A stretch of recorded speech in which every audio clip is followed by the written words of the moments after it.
Hello, everyone. Welcome to our finale of Vampire the Masquerade, the Boon office. Session today is called Downsizing, a word that we've been using and throwing around every once in a while, and avoiding, in Danny's case, for a very long time. Before we get underway with the game, let's introduce these wonderful people and who they'll be playing tonight, starting with Victoria.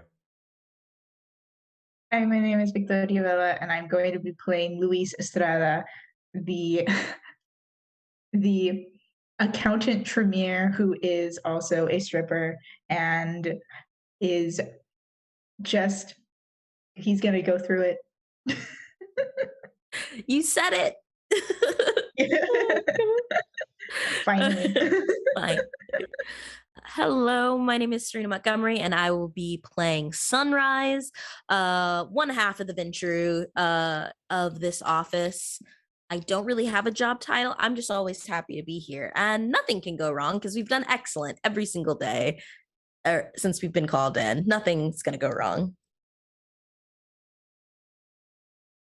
Hi guys, my name is Aaron Music Productions, Aaron MP. I will be playing Jeremy Hayes, the Ventru intern, absolute unit of a man. He'll be dancing, he'll be having some fun. Hi, my name is Kat. I'm playing Imogene, however you want to pronounce it. The resident Banu Hakim HR personnel person. Actually, I don't know if she actually does HR. We just all sit in the office and do stuff. So, yeah, I'm excited for tonight. An excellent question. Does anyone really have an official title in this office? The question, perhaps, that we might answer tonight. And I'm Ethan, the storyteller of these wonderful people and this wonderful story that we tell together. Today's session is going to be interesting. Without further ado, as per usual, we're going to go through one by one, rolling a d10, halving it, and rounding it up. See where we're at tonight. What the tension with our beast is. How hard they're tugging on the rope we've dangled. So, tonight it is a dark and stormy night, if you will.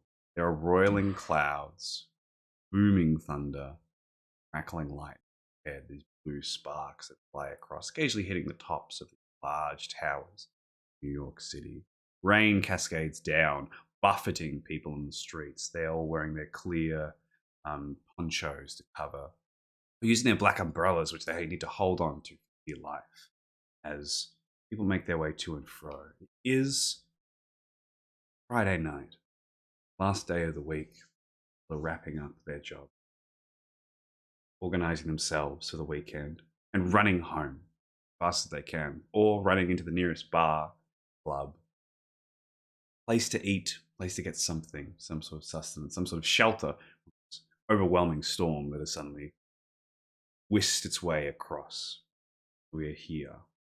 This ominous event takes us and whisks us through the city itself. Overhead, streets a lot less busy than they usually are. Most people have already made their way home. We whisk ourselves to, I think we'll begin in the office itself tonight with sunrise, as the awakening of sunrise is enunciated by a crackle of lightning outside the office, booming across the exact moment you awaken. And I'll ask Serena, how does sunrise awaken? In what state are they this night? Yeah. See this D10. I'm at 1 hunger. 1 hunger. Controlled. Maybe some recent agreement with the beast that keeps it purring and relaxed in its cage tonight. Yeah. I think it's with 1 hunger and the previous night maybe feeding a little indulging myself a little bit because I've been doing exactly what Mr. McAllister has asked of me. And even through the hecticness of the past few office excursions, we've done well. So I think it's just a very methodical kind of process of coming out of the Murphy bed wall pull out and getting dressed for the day, making sure everything is organized for when people come in, and I don't know, and just enjoying that pre-office silence that's there. Danny's already here in the business room. They seem to be putting up things on the pull down projector and placing things through it, annoyingly piercing little pins. Expensive pull down projector, and placing up what looks like photographs across it. With being a Friday night, I imagine, and waking such a controlled manner, it was that end of week, end of work treat. That glass of wine, that small chocolate bar that humans usually have to treat themselves for a long week's work. And now waking in control, everything seems clearer at this moment. Danny's working fervorously, has some sort of fire lit in them as they are making their way through. There's a lot of papers organized on the desk just behind them, moving backwards and forwards, picking up photographs, checking them, putting them to the side, taking particular ones, picking them up, and organizing what can only be described as a red string board. Figures.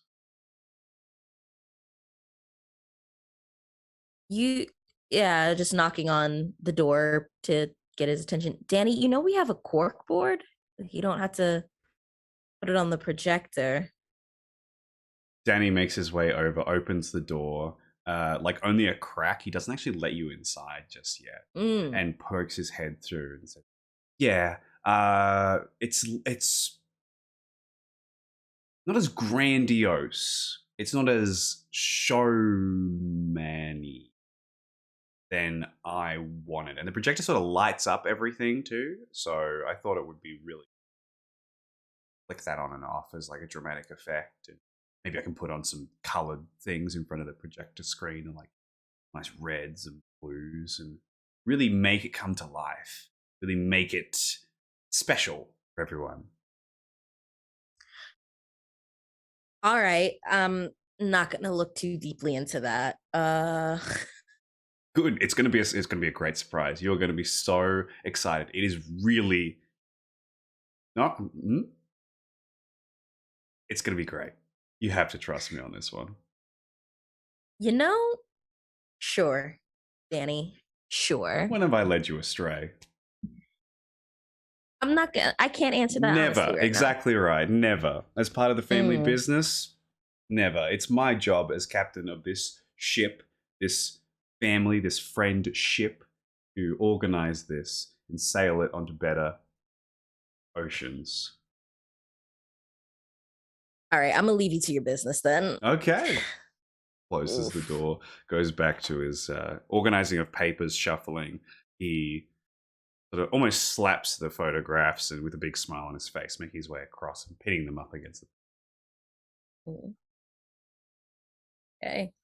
Guess I'll just go. Yeah, go ahead. Sorry. Yeah, no. What do you do in the meantime? While waiting for people to arrive. Gosh. I thought I had something, but I do not. That's fine. We will come back to that. We will see Sunrise doing something when people arrive. As we shift our perspective out again with the boom and the rolling of thunder, as we move our way back up, out, towards southward side, we take a slight detour down some of the more protected alleyways to the smaller buildings across New York, finding ourselves across a lovely hot dog stand that sits under a bus protection screen lit up with a flickering light. A man standing underneath his little white cap, his outfit, cursing this weather. And as we go to the building across the room through the windows, we find Mr. Jeremy Hayes.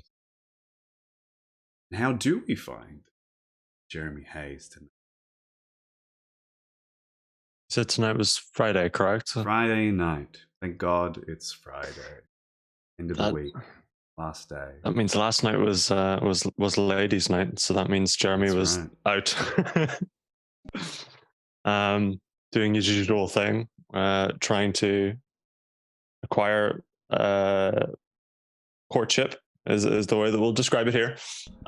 You know, he was out with his frat pals, probably the same frat pals he's had since his not college days, because he didn't go to college. He went to 1 year of community college and then called it quits. So he's probably out with them doing his usual thing. He may or may not have done some horrible murders. We'll see.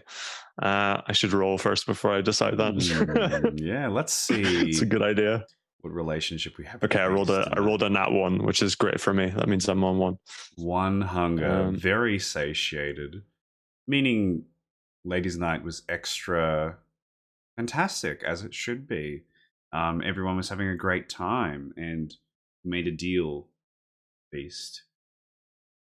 The beast is sitting back comfortably in their position, their claws retracted, tapping their fingers, waiting for the next moment that you might slip up.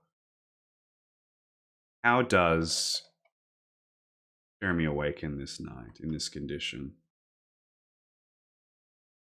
He'll be awakened in a fantastic mood.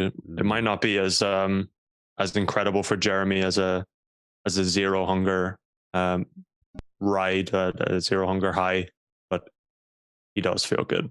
He feels great this night. So he wakes up in his usual state, dirty room, unkempt room, clothes everywhere, just vibing. And unlike maybe a usual night where he might have been a bit more hungrier, he'll jump out of bed at this point. He'll jump out. He'll be so excited to just get going. So you'll throw on some clothes and you'll just immediately leave the apartment. Seeing the torrential storm, does Jeremy use umbrella, a poncho, or nothing at all, or just simply slide into a car as convenient? He might take the opportunity to have his school bag, tuck a t-shirt in there, and go shirtless all the way to work. Just soaking in the church. Hey, like some sort of cologne advertisement running down the road. Incredibly muscular, water dripping down them constantly. Wet dog. It's very romantic for about 2 seconds until the torrential rain soaks into everything, and the rolling thunder above makes a nice soundscape for those inside, but for those outside, horrible. The man in the hot dog costume, their outfit for their selling hot dog, observes this on the other side of the road, tuts, goes back to looking on their phone and doing their best to hope that the storm passes. And as we shift, if you go ahead. If you want an image, just think Dancing in the Rain. That's what Jeremy's doing right now. He's doing the dance, just like vibing. He doesn't care that it's lashing rain. He's just vibing with life. Really, so happy. Really, thank God it's Friday. Yeah. Absolutely loving it. It's the end of the week. Feeling good. Half of us so far feeling quite good and in control for this. As we shift back, make our way across the city, not too far from here, find studio in an apartment where across the road from here there is a small group of cats that are burying their way through this lovely Chinese restaurant that is across the street, trying to bury their way through the trash here and find something. They, unlike some of our kindred, not being so, hunger is something they deal with quite often, as is do. And as we see this from outside the window and shift our perspective back inside to Imogene's apartment, what do we see? Imogen wakes up in her laboratory. Is finally figured out some more magic of her blood. Feels pretty good now. But she's like, finally I can protect myself and not just be useless in a fight. But she wakes up with, let's see, that's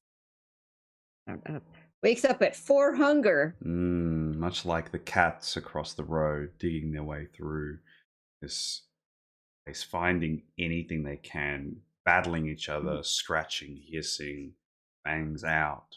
Beast is one of those cats. It is digging through your body. It's trying to feel and grab whatever it can inside. It has its fangs out, has its claws out. You can feel it, the agitation, like a warm feeling from the back of the head that stretches, not like a headache or anything like that. It is a warm, hot sensation. It stretches down the back of the head, down the spine, and across the bones of your body itself. I'm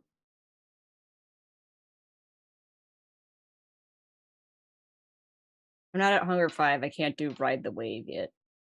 No, ride the wave is when you roll for when you get a frenzy check, you can choose instead to role play out the scene and direct it towards an appropriate, I guess no other appropriate word than victim of your wrath, of your hunger, of your fears. At that particular moment, you can choose to become the beast, or to allow the beast, in that case, myself as the storyteller, to ride it for you, depending on what you feel is most appropriate. This moment might be licking the fangs, might be feeling that pang of hunger, might be seeing people as not people right now, and might have that air about you of the predator, one that hides amongst others. He's not far from a bar, and there's always inebriated people outside smoking a cigarette. She gets ready to dress like she's going to a goth club and heads outside to the closest bar where inebriated people hang out across the street. Closest bar to Eugene's place be a nice lounge that sort of doubles as mostly a place to excuse me that doubles as a place for people to gather and watch baseball and football and the American football. I have to be very clear for my Australians, we have different yeah, I know. And usually this place would be full of people, but tonight with the storm rolling through, most people are inside trying to enjoy the football game, trying to do their best to avoid going outside as the rolling storm, the rain crashes down and envelops everything. It almost becomes this, almost similar to a whiteout of the snow that is hard to see anything as you step out. It's torrential rain. It is hard to hear anything, hard to feel anything other than the cold, unless, of course, that is something to feel at the time. Not tonight, particularly, because of the rain is not helping mood stuff. But as with probably in New York now, there are smoke houses for people to go smoking outside in a house instead of in the rain. And it's usually situated away from the bar. Dedicated, a dedicated smoking area with perhaps some sort of booth off to the side where people step outside, umbrellas are set up, and there's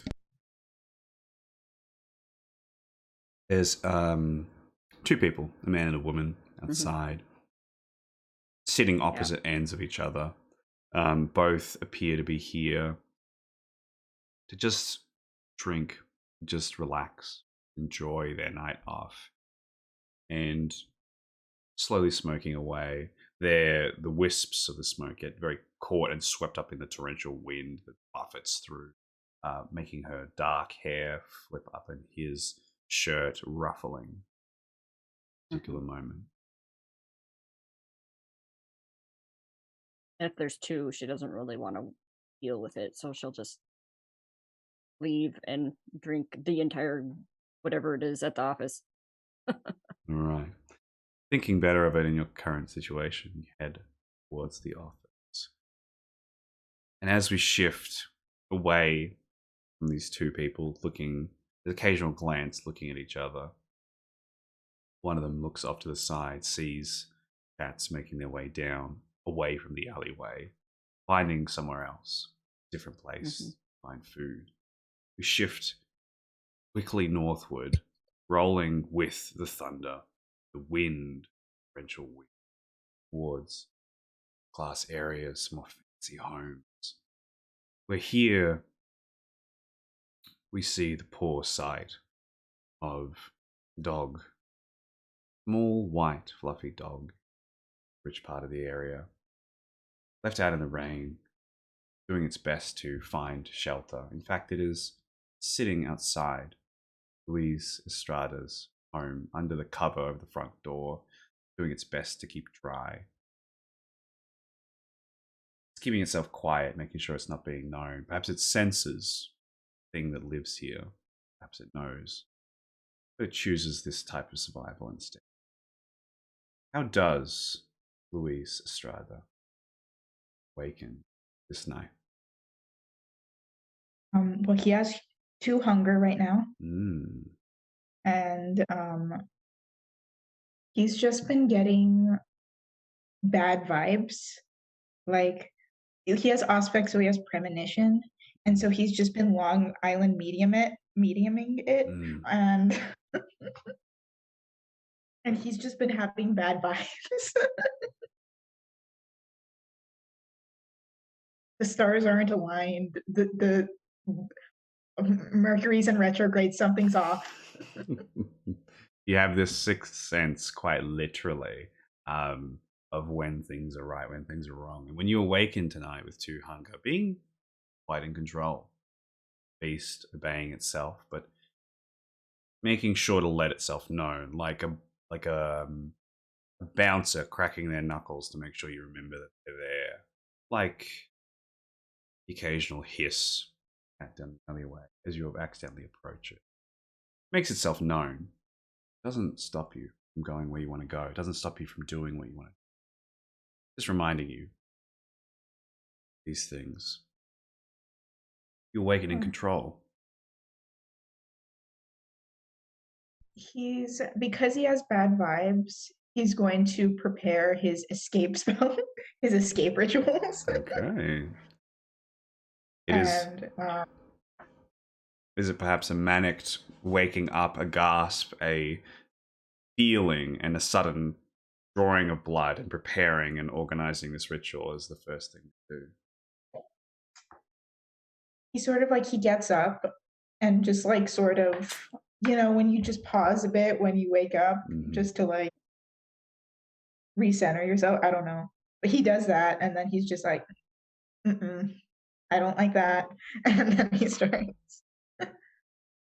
Doesn't take, as it's been previously prepared for any emergency scenario, doesn't take long to make sure that the ritual escape to true sanctuary is prepared and ready to do at any time. You have them placed in the right places. I remember we have one in your space as well, just ready, waiting for when you need to use it.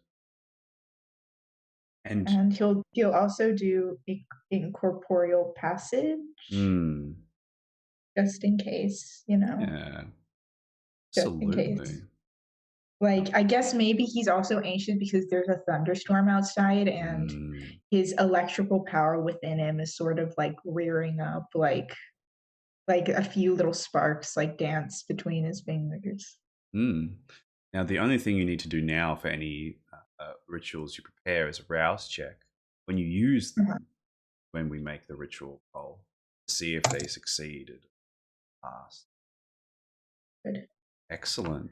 As per usual, Luis is talented blood sorcerer, has been taught some of the best in New York, and has retained their own way of doing things. They have, we both know Luis is very graceful, dexterous and strong, and has a particular beautiful way in the way that they do this. In fact, it might almost It's very become a aesthetically performance. pleasing. Exactly right. It's The I Toreador think could not do instead blood of sorcery better. I think the way that Luis he sort of developed a bit of a signature in his blood sorcery where the Tremere, how they do blood sorcery is very geometrical and with a lot of patterns and stuff like that. I think he also puts in his blood sorcery some of his like Catholic faith in it a little bit and some Spanish words, things like that to make it more personable to him. Yes, every sorcerer or thaumaturge has their own signature, the way that they write things, the way that they organize the symbols. No blood sorcery is the same. It is similar, it can be identified, but it's like writing. It's like the way that your pen hits the paper, the way that it moves, unique to every single person, and has your own unique signature to it. And if someone knows you well enough, they can identify your particular way of doing things. Mm-hmm. Yeah, and once he's done doing that, he goes to work today. Yes, he'll get dressed as he usually does and call his Uber XL with a large umbrella because he doesn't want to get wet. As you step out, These are Louis. expensive suits. Very expensive. Nothing but the best. As you step outside, you see this small white dog that his little beady black eyes looks up towards you. It regards you carefully, but it continues to sit, a little puddle draining down from around it underneath the cover of your front door, and looks out towards the car, towards the city. I mean, I can probably like it doesn't what's that what's one of those interns name the one that Serena doesn't like. Ginny. Jenny liked I think Jenny likes dogs. I'll just let it I'll just he opens the Uber and like he actually goes back inside to get like a towel and like just scoops the dog up if it lets him. Yeah, the dog, much like an animal would when approached by a predator, almost plays dead in your hands and pretends to be very passive. It remains completely still, lets you pick it up, put it in the car. It makes its way up along. The Uber driver turns around to tell you that there should be no animals brought into the cars, of course. I throw money at him and just tell him to drive. It's a lot of money. He grabs it, he turns, he takes off. No issues, enough to pay for any dirt or damages, and probably more.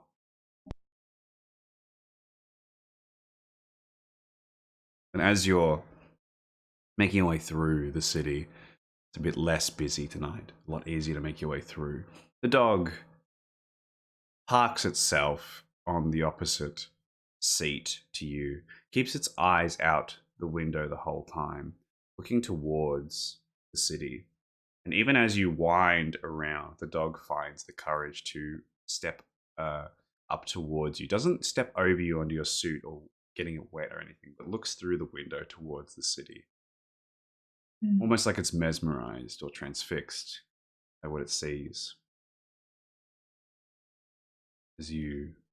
I text Sunrise and says, "Does Ginny like dogs?" Question mark. Or like, if there's like an office group chat or anything like that, it just says, "I found a dog. Does anybody want it?" Ever since our first night organizing this and dealing with this previous Sabbat attack, there would be a group chat that has been organized, and each of you would receive this message from Luis. It says, "I found a dog. Does anybody want it?" Pops through. Are there any responses from either Imogene or Jeremy on the way to the office?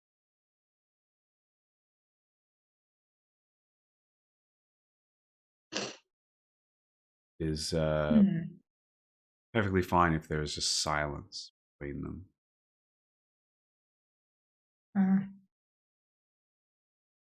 I'll just take it to like a no kill shelter, whatever. See if it has a microchip or something. I don't know. Is this something you want to do on the way to the office, or do you want to bring the dog in for today? I guess we'll just bring it in for today. Ginny might take care of it while you're doing important business anyway. When you arrive at the office, this is as everyone arrives at different times of the night. Luis and Imogene, you arrive on time towards the office in your different ways, different cars that arrive. Jeremy, not long afterwards, soaking wet from head to toe.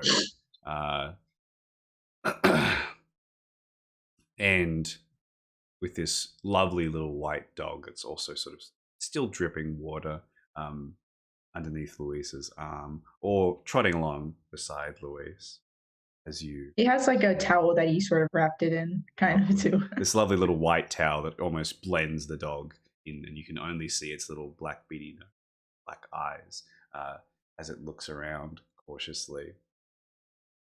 You three would see each other first before you make your way upstairs and find yourself in the office on the 42nd floor where Sunrise is, and the blood cooler has been filled up fully tonight. And as you step inside, you are welcomed with a blue flash, blinding blue flash of lightning outside.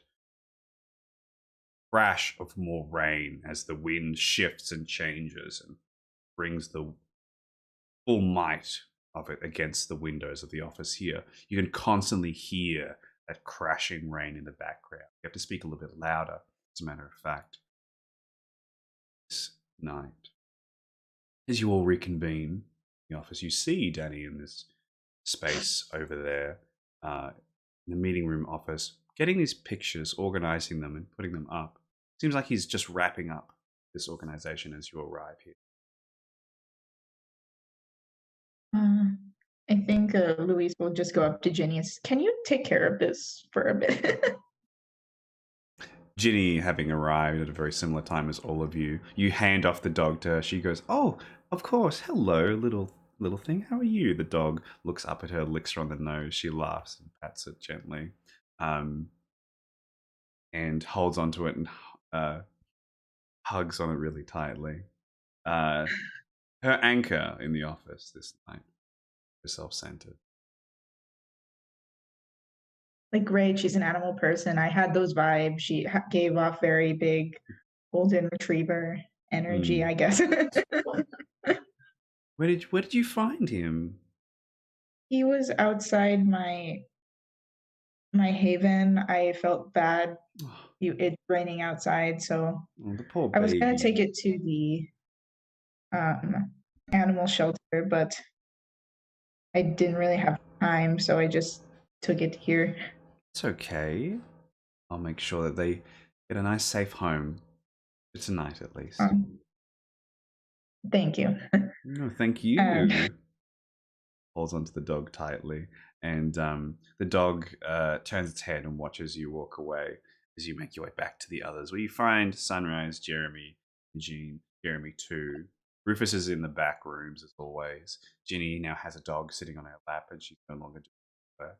And Elle seems to just be acting a bit strange tonight. She is not doing her work as usual, but she's instead sitting on her desk, her feet up on her chair, which is very unusual for Elle to do. She's very organized and very formal in the way that she does. She comes in, she sits down, she does her work, stands around creepily, stands next to Louise, and then goes home. And you all regroup here in the office this night. Is Sunrise there? I am. Yeah, I guess Louise would just be talking to Sunrise, just saying like, yeah, I don't know. I just been having that. Maybe it's the weather. Honestly, maybe it's the weather. I mean, I'm not going to discredit how you're feeling because you can see the whole future and everything. And that would be kind of an asshole move for me to say, nah, it's in your head. Because legitly, that's a power you have. So I don't It's know. something like recent though. I don't really know how it works just yet. Like this is just something that recently came to me. So I don't know. I've been looking up zodiac signs. Okay. I don't know how that plays into it, but I don't know. I don't know magic. I just know avoid it. So I don't know. But we have a lot of outstanding accounts with different kindred in the city. I mean, there's that Lasombra that Jeremy almost beat upside the head with a bat. There's Ventru that we absolutely bullied. There's a whole boat of Toreadors. Oh fuck! I should probably see what that's about. They're fine. Yeah, there's a whole boat of Toreadors somewhere. And Yeah, I guess other they can swim, right? I mean, Like, they can't celerity- drown. If even if they I can, think it's not like celerity they can lets you drown. swim. I think that's a power that they have. I don't know. I don't. I always thought they were good swimmers. I always had the belief that they could swim. I don't know how I got that idea, but I always thought they could swim. But I'll keep a lookout. If anything comes up on my radar, I'll text you to let you know. Probably shouldn't discredit you feeling off. Like this is like ghost story weather going on right now. So You know what that is ghost story weather. apparently I personally don't. Imogen walks past Sunrise and Luis and just heads for the blood cooler and like fills up her. I don't know how much one blood point is worth, but fills up about probably the whole. Yeah, I think we agreed that Imogene's blood potency is that you need to double cup. Yeah, I need to double it. You have to go and get one, get the second one, and slowly make your way through these to lower your hunger by one. And you can do so now as you. Yeah, she does that and just fills up one cup, and then fills up another cup, and then fills up another cup, and then another one, and then another one, and then the blood tank is all gone. Okay. Oh, there it goes. There goes all the Bye. blood. Bye, blood. And she's like, tonight I go party after work. Oh shit, you party? Oh, Yeah. she's gone. So now she's. Yeah. There goes blood. There goes Imogen. I didn't know she partied. Me neither. I always thought that might have been too loud. You know what? Never mind. At this moment, Danny pokes their head out of the office and says, "All right, well, specific meeting. No interns allowed. Just the regulars, please. You'd come right on through. Actually, Jeremy, you come too. Actually, I think we'll probably be needing you on this one. Actually, you're a regular. What am I talking about? You've been fully hired. What am I talking about? Do I get a promotion, bruh? You've been promoted right now. To Do I get a pay rise? none of us are getting paid. So in a weird way, yes.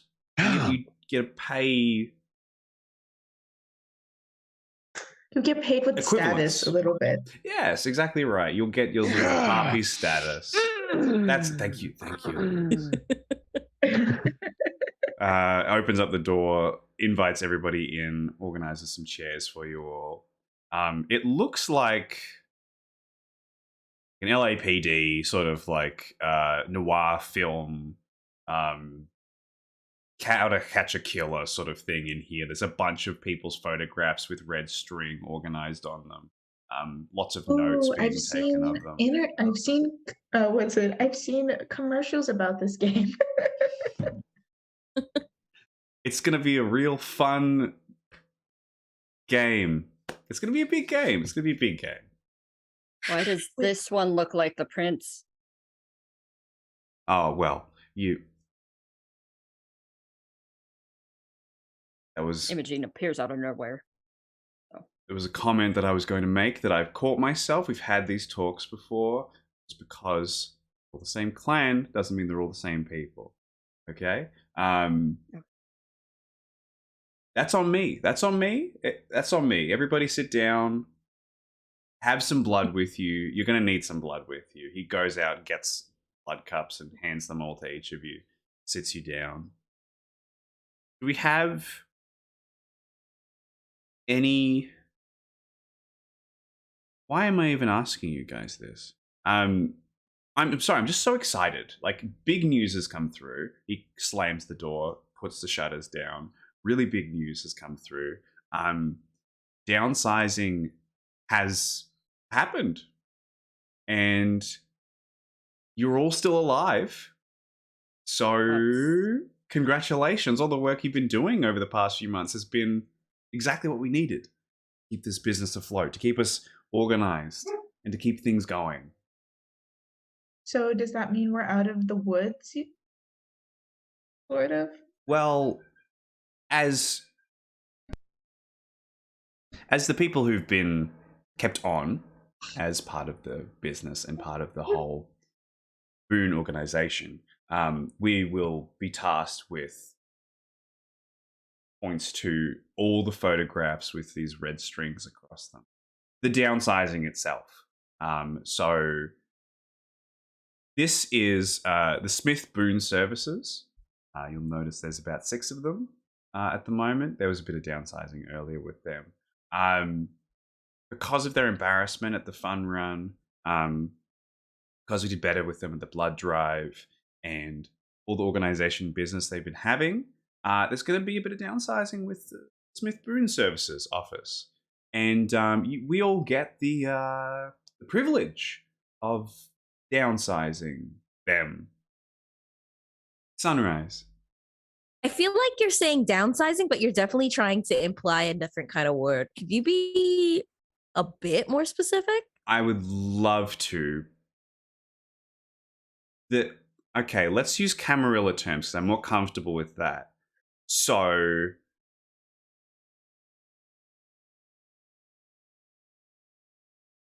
basically, you said alive earlier.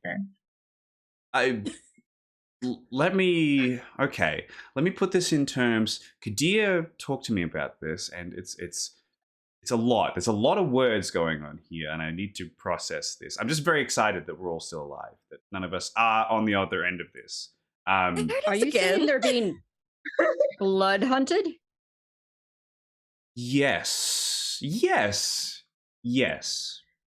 That's the term that Kadir used.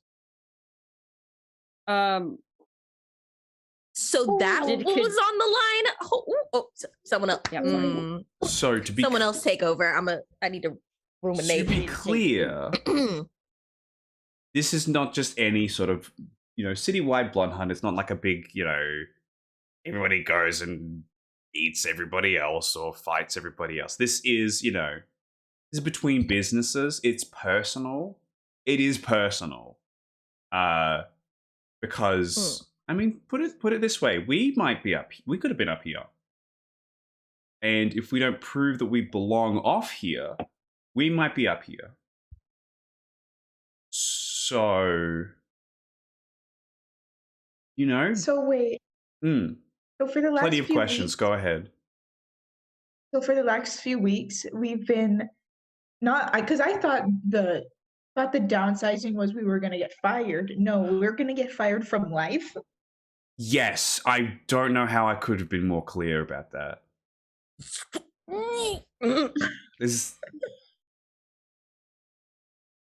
Downsizing is a word we use in the Boon business of downsizing. You literally go down a size because your head comes off. I apologize if I wasn't clear enough about this earlier. But hey, we made it through. We're alive. We're not the ones being downsized, right? It's just these six. We just now have to go downsize them. Do they know they're about to be downsized? No, they don't. They think that everything's going okay. So we have the element of surprise. We've made sure that this has been organized by the prince themselves. We have permission to do this. In fact, we've been heavily encouraged to do so. In fact, I was threatened that if we didn't do this, we would be downsized. And so, got to prove our loyalties to the cam, as it usually is. I'm seeing a lot of confused faces, a lot of strong feelings. Like, let's let that out right now, because the last thing I need is for that to come out later. At least I'm wearing black. I mean, I personally feel like I've done a lot of proving myself to the Camarilla. You have, Louise. You have. Now, I need to be very clear. You have. And that's why you're still alive. Oh, I knew. Sorry, I told you it was the best. You were right. You were right. Luis, Sunrise, this is the first time that you've had to deal with like a sanctioned blood hunt. Incorrect. I've dealt with blood hunts before. It's more on a massive scale, and the fact that I did not know I was on the chopping block for lack of productivity. That's the part I'm still like about. But just give me like 2 minutes, and I'll be back on page. Yeah, I'm just going. Like, I was texting Kadir not 2 days ago. How did he? What were you texting Kadir about? My sire was in town and was talking to him, and I don't know what he's putting. A whole bunch of things. The fact that you have such close lines with Kadir is probably another thing that helped us out here, frankly. That probably helps to the fact that I also told Kadir that when I saw him walked in the Elysium. How do all telling of y'all him that I just had made a know? breakthrough with the Banu Hakim stuff, so I'm thinking the same thing, Sunrise. I don't know how all of you just are buddies with Kadir. How does that happen? But I mean, share hair products. Right. That okay. I went it to a is night. fucking gorgeous, frankly. He's pretty good at dancing. So like, I hang out with him. This is probably And why. baseball. Even I know Kadir, We man. also, surprisingly, Kadir and I both like baseball. Oh. You know, I hear a lot of vampires like baseball. Yeah, it's Louis fun. just like Night games jumps are a little bit at the hilarious. word baseball. Oh makes yeah, sense. some vampires get crazy over baseball. I don't know why. Mhm. Why that one of all? Anyway, Mhm. we're getting a bit off topic, frankly. We are, These yes. six Yeah. these six kindred need to be killed. Okay. Need to be downsized. Sorry. They need to be gone, preferably as soon as possible. Again, they think Okay. that everything's fine. So I leave it to your discretion to deal with this, because the interns will have no idea what to do. If you want to use them for anything, like, go ahead, because I mean, that's what we do. That's what we Camarilla do. We use the youngsters to do stuff for us, and then we make deals with them, and then we never follow through on those deals. Yeah, just make them disappear. Great. Done. And Jeremy will just I gotta get up go. and immediately leave the room. Awesome. I Grab gotta go his get my bat. business duffel. I'm so glad we're all Wow. so prepared for this. Yeah, I figured something was gonna happen eventually one day.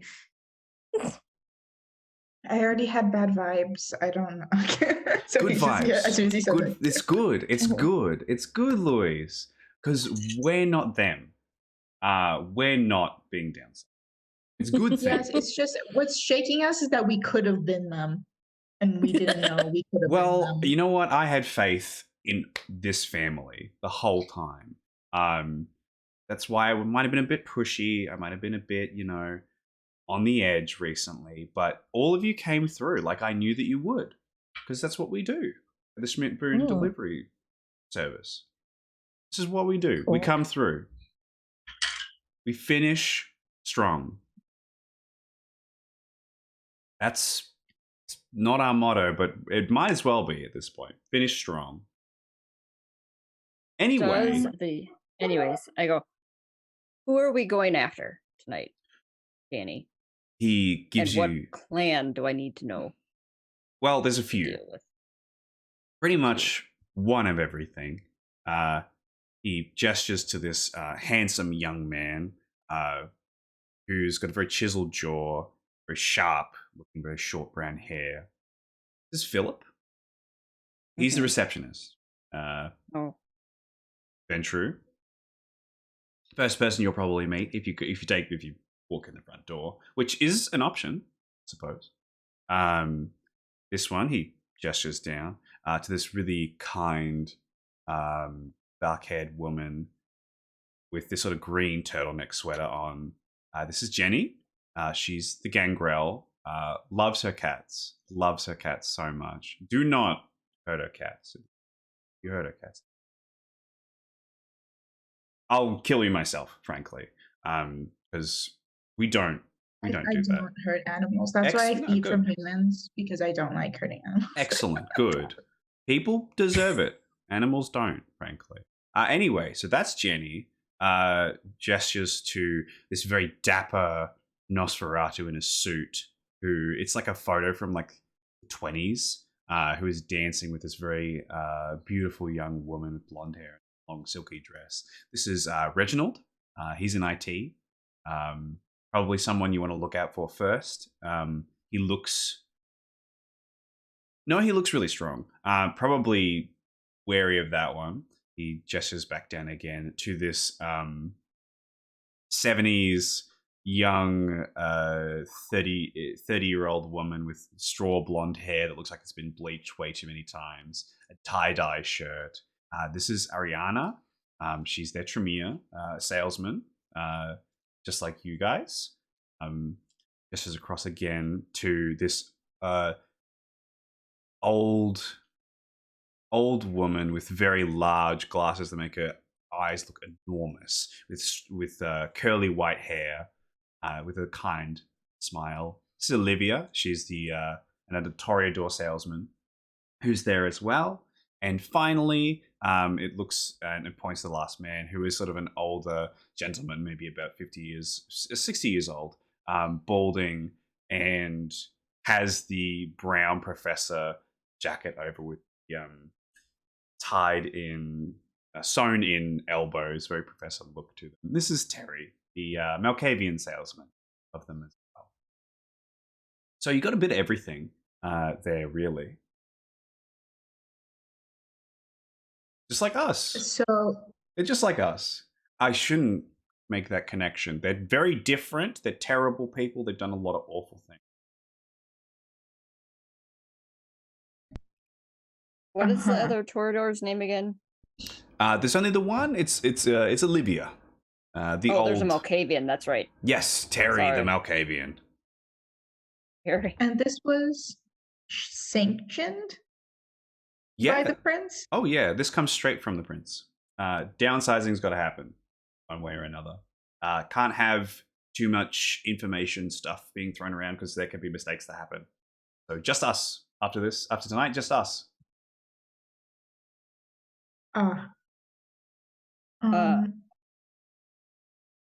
Imogen grabs her phone and types out a message to Luis, something about, can you double check with Kadir? Yeah, But say downsizing with the downsizing. All right. I'll start getting prepared. And when he leaves, she's like holding the phone away from, as she walks out, she is texting this to yeah, Luis. and he will he'll text Imogene back. I'll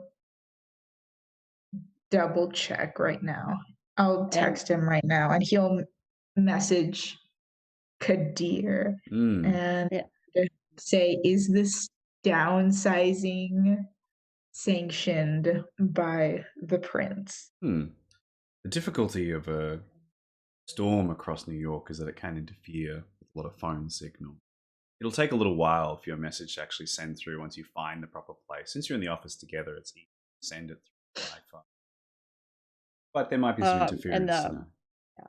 Imogene is going to go get Jenny and say, I need your assistance with something. Holds the dog up to a lovely cream pink suit. Dog growls at her, at my character, because I can't do animals. She holds the dog closely. It depends what you're after. I mean, I've got a bit of paperwork to do, but I guess, and a dog to take care of. But I mean, I'm sure I can be helpful. I will owe you something. She says, "Oh, if you do this for me, super me something." Like not me. You will, like a boon. I will owe you a boon, and we'll fill it out. Minor, major. See what level it is. It might have to involve I talk to Malcolm about it, if he's around still. Okay, interesting. This is very against regulation, but I'll get both forms from Malcolm and make sure that we sign them out properly. Yep. But yeah. Because I know how Jenny is her favorite intern, is she wants to adopt her in a way. So she excitedly gets both of the forms, and Danny claps his hands and says, "All right, well, get to it, everybody. All the information's here on the desk. Otherwise, if you need any of my assistance, again, the company credit card or anything like that, in my office." Celebrating another victorious Schmidt victory.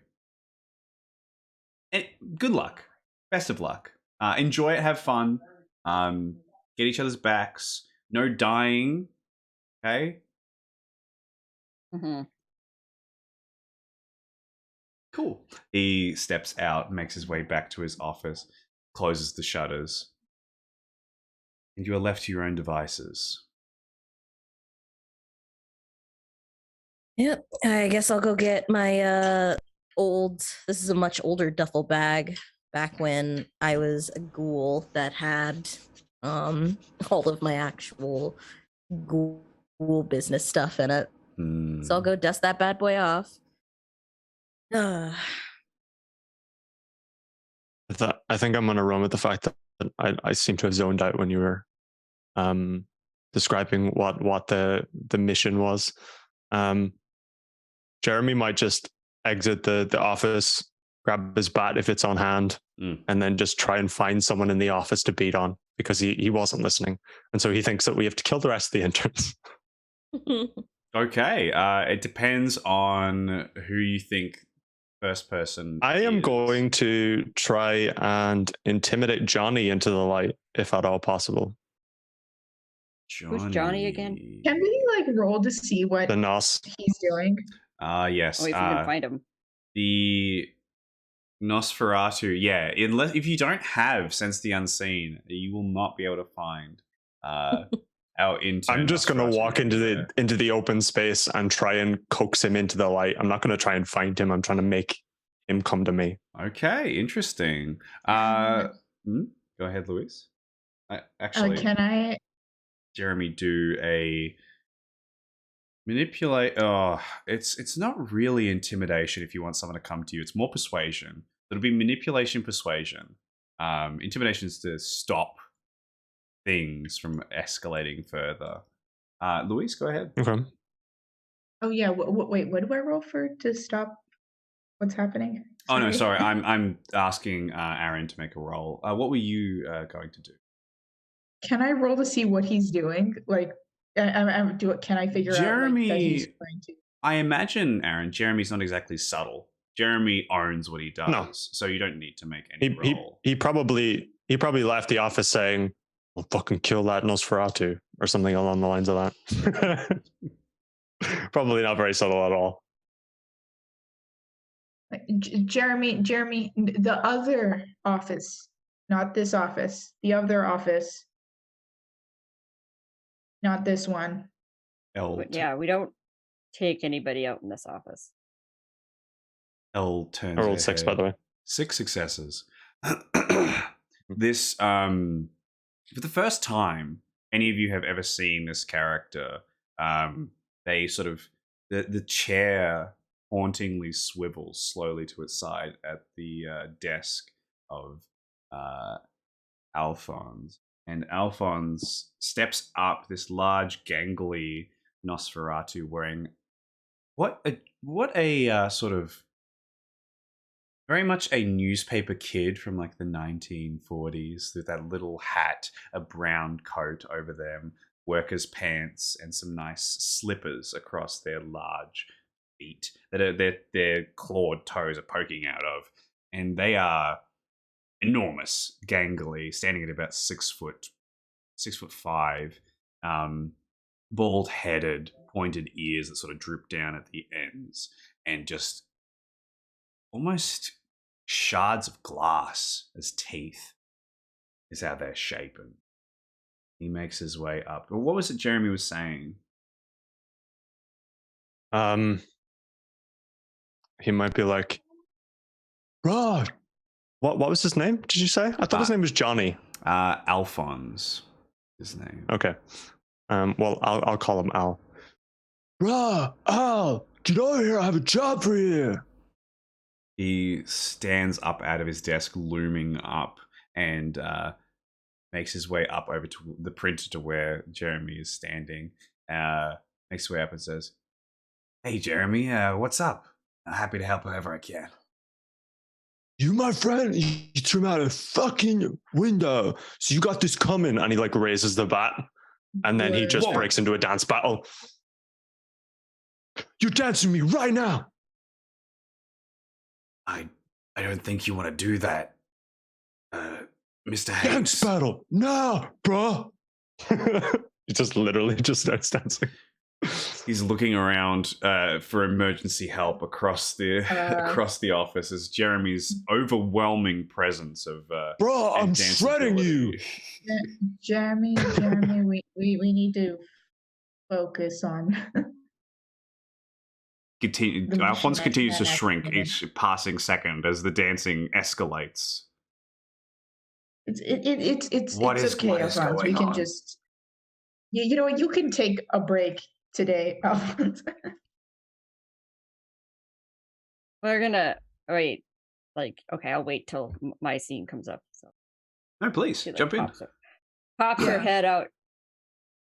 Jeremy, we have a dance off somewhere else at another place across the city. You have to get ready for that. I'm shredding him. He. This is a one-sided dance battle, Jeremy. It can't be a dance battle Wow. if it's one-sided. He. You see this impulse fly through his body. His eyes go wide. He hisses, and his whole body sort of shrieks up like that cat in the alleyway, and he vanishes before your eyes, succumbing to a fear frenzy as he flees from Jeremy's overwhelming presence in this moment. Yeah, fuck you all. I'm out of here. Like goes for the door. I'm gonna like give him the address. Give him the address. Yelling at Luis. Oh, meet us here. As This we address. as we see this sunrise, you collect your old duffel bag full of ghoul items. What is in here that is going to be of assistance? What do you find from back in the day? Absolutely. So I have for close combat, I have a sawn off double barrel shotgun. Wow. I have 2 handguns. Left, I'm pretty sure I only have 4 grenades. Yeah. And then I have a couple of flashbang grenades for those that see in the dark. I do have I have both night vision goggles and a thermal scanner. It's useless for dead people, but it helps if there are Nosferatu in the room. Do you have like a bandolier like across to like put all of this on like in one go? Yeah, I have a bandolier for the extra bullets and the grenades because you don't want to go shuffling through a bag when you're fighting vampires in the Absolutely room. not.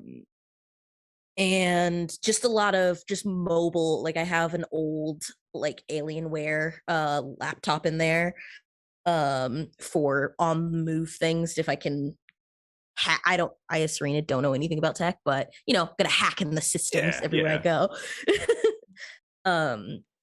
Yeah, and then just old boxes of bullets. I don't have any melee stuff. Well, I guess I can make a couple of stakes here. Easy to do. I was not strong enough as a person to try and stake a vampire up close, but I am now. There was a lot of debris, office debris. It would be quite romantic, I suppose, is the word to use the office as a weapon in a strange way in this particular case. A lot of shards of wood that you could sharpen into stakes here. Does Sunrise save this for later and keep it in the duffel bag, or does Sunrise step out fully armed and ready to go? Fully armed. The just unzipping the duffel bag, strapping it all on, changing out of a suit to I guess if anyone watches Archer, the tactical turtleneck. But that look, cause shit is gonna go down. Vampires don't ever want to die, so you all witness Sunrise stepping out, perhaps belonging to some sort of SWAT team in the preparation that they have. And the quickness to which they prepare for this also being quite not off-putting, but surprising in this particular moment as you see this. Can Luis go talk to Elle? Absolutely. Real quick? Yes. Elle is sitting up on their desk, and their shoes, their feet are on their chair. So they are just staring into space and listening to everything going on. As you approach, her head cricks to the side and she looks towards you. Elle, you are well versed in the path of Neptune's might, am I correct? He nods slowly. Would you say that's a good path for battle? She nods. Again, slowly. Can you come with us? It might be a bit dangerous though, because we are going to be fighting other kindred. If you want. She pushes the chair back, stands up, fixes her papers on her office, closes her book, picks it up, nods. Thank you. Follows you, You are- Louise, by your side.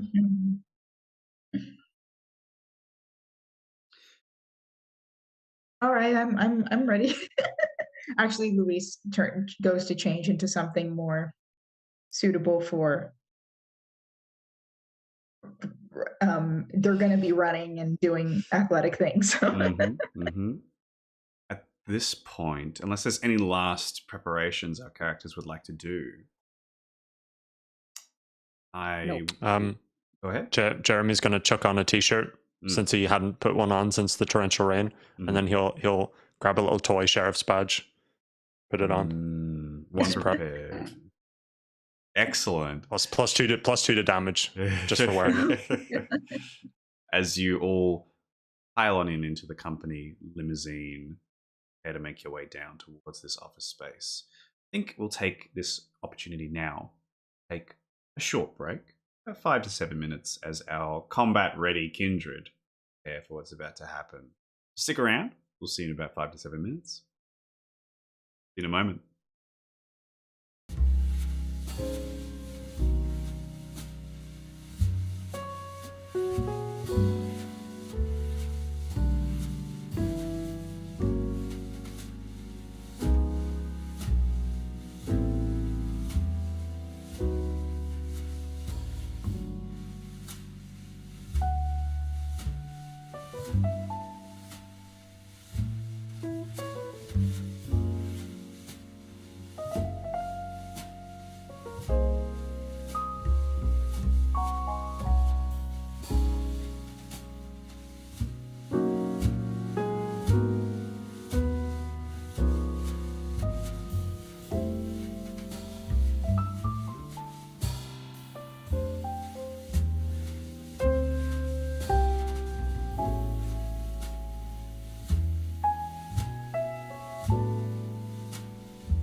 Welcome back, everybody, to finale of Boon Office. Things are really heating up now as the seriousness of what's going on sort of settles into our vampires' kindred tonight as they sit in this long limousine. It gets way downtown.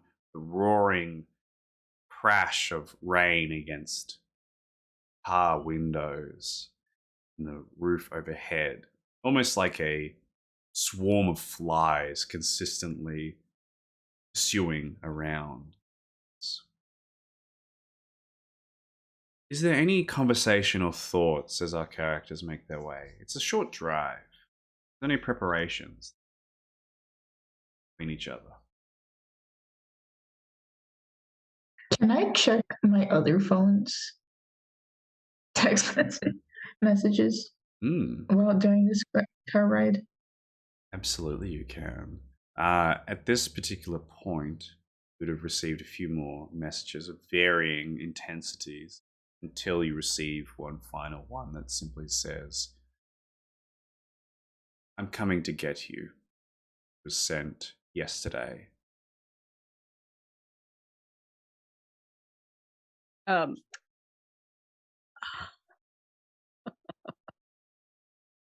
think at that, like, I think everybody would just see Luis like going through the phone, and then his eyes go big. Everything okay, Louise?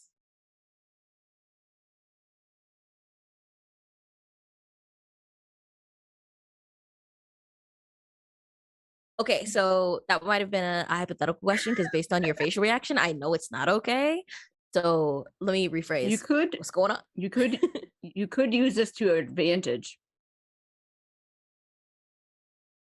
You don't know what's going on. I don't know. I'm just saying that anything, whatever it is, could be used to your advantage for something or other. I don't know.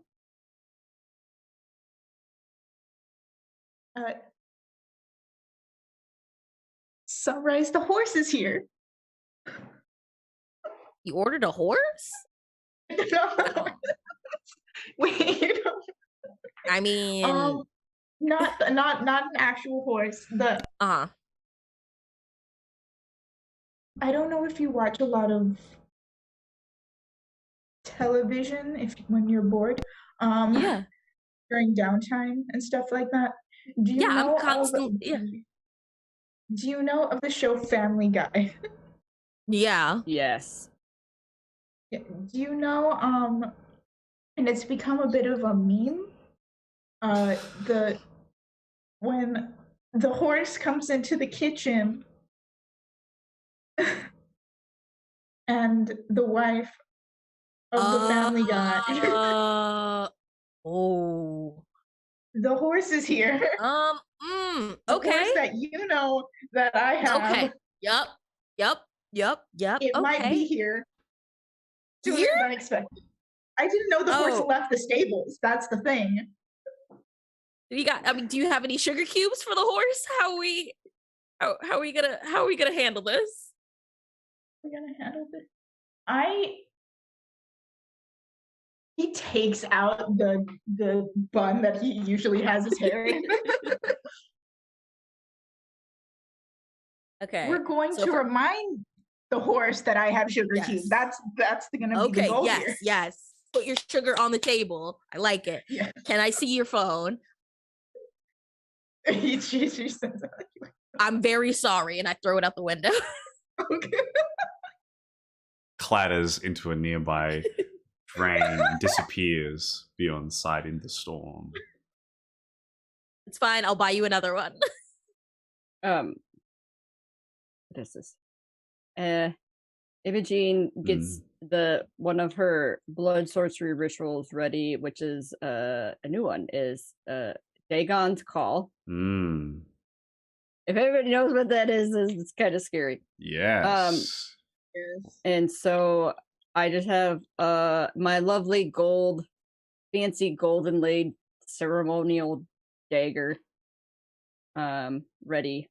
So I'll have to make appropriate rolls when that happens. You just make a rouse check for now, And then once it activates, we will make Don't get hungry. we'll make the ritual roll as well to see if it works and then to see how potent it is. Now, we arrive at this moment outside this lovely brown building, only 2 stories. It's very square, very cozy, being battered by the rain. It seems like the power's out in the building currently. There's been some collapsed telephone wires and stuff down the street, as it's a bit further out of town, out of New York. It's a cozy place with, excuse me, made of brick, and it has a lovely car park outside with about 5 different cars all parked there, little business signs up as well. It seems very nondescript otherwise. There are lovely clear doors that lead inside that look like they lead into sort of a entrance cafe area that then go into the second floor further inside. So from what you can see from this angle, the limo turns, slowly parks its way just across the street from this office space and waits. So, I don't know how long they'll last because I know some of y'all have some freaky powers. So I got earpieces for everybody it's on a closed circuit, so we don't have to worry about anyone overhearing or anything. But I got them for us to be able to keep in touch while we're scattered about the building. So everybody take one. They're very easy. You just put them on and then we'll just be able to hear each other once I sync them up. Imogene puts it in. Who's the best dancer, bro? You are the best dancer. That's what I'm going for. Oh. No, one of them, huh? Dance battle. Is there anything in the Getting warmed dossier up. that has any of them dance on their free time? Yes, Reginald, the Nosferatu, Ooh. who you saw with the picture of the 1920s dancing with this gorgeous, very Monroe-esque woman of the time, and seems to be quite the ballroom dancer from their dossier. So I'll hand I'm Jeremy going the for picture. him, brah. Amazing. I do dancing, but I don't think they have what I would need. Yeah, I don't know if they have those installed. All right, so Jeremy has the You Nosferatu. talking about a light up dance floor, brah? Cause like, just make your own. Not exactly. Not exactly. Anyways, onwards. You just like forget about it and move on. All right, there we go. You step out into the rain, making your way across towards the building. The doors are unlocked, and there's a 28-year-old woman with long pink hair and is wearing this very modern punk chic-esque. She's got fishnets, short denim shorts, wearing this very tight vest over it as well, and a lot of jewelry across her. The bright pink hair sort of stands out against it, and she seems to be moving her way around. She's moving back and forth between. She has a toolkit with a bunch of screwdrivers, a bunch of different things, little clip wires and whatnot, an extra electrical wire, and she is opening up the electrical box. It seems like they haven't noticed that storms actually knock things down. She seems to be messing with the breakers and such to make sure that everything's working fine. And as you step in, she goes, ugh, and flicks it and just, ugh, fuck. Turns back to her toolboxes. Are we being subtle about our approach? Because some of us are armed to the teeth. I am super being subtle about my approach. Anyone who wants to be unnoticed. I'm walking through the front door with the daunt activated and just ignoring. Okay. Anybody who wants let to him go do that. Silence of death. Mhm.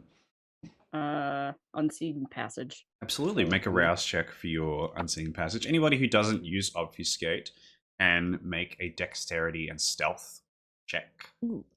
I get hungrier. I would also like Mm. to rouse my strength and dex if I can. Absolutely, you for- can. Same for me. The beast is in a moment to listen to you. It can feel the urges of battle and defense coming along. And it allows it as you flood the blood Okay. through your body. Your muscles Yeah. tighten, grow. My hunger. Hmm? Yeah, my hunger does increase by 1, but Mm.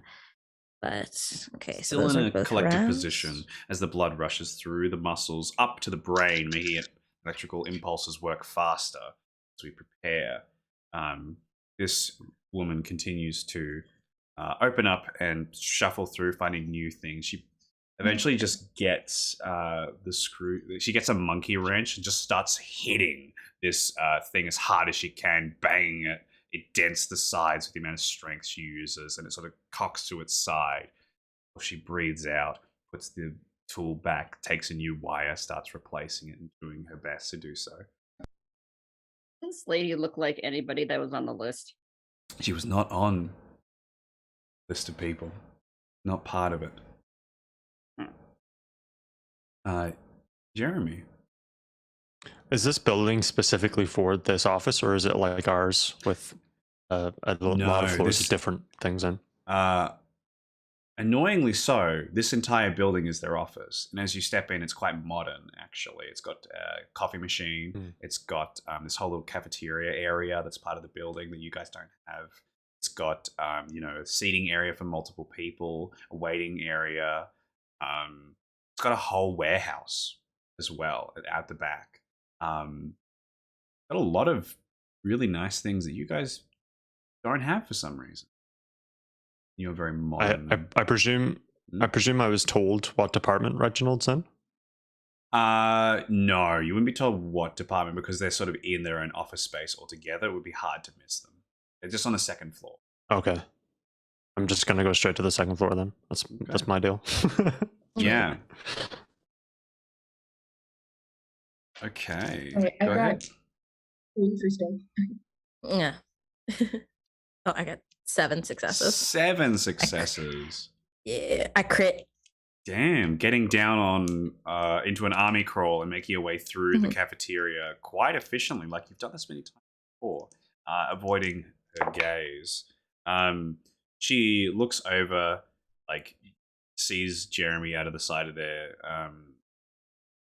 vision, just shrugs and goes back to their work. Those of you who are stealthed, Luis included, she doesn't see you.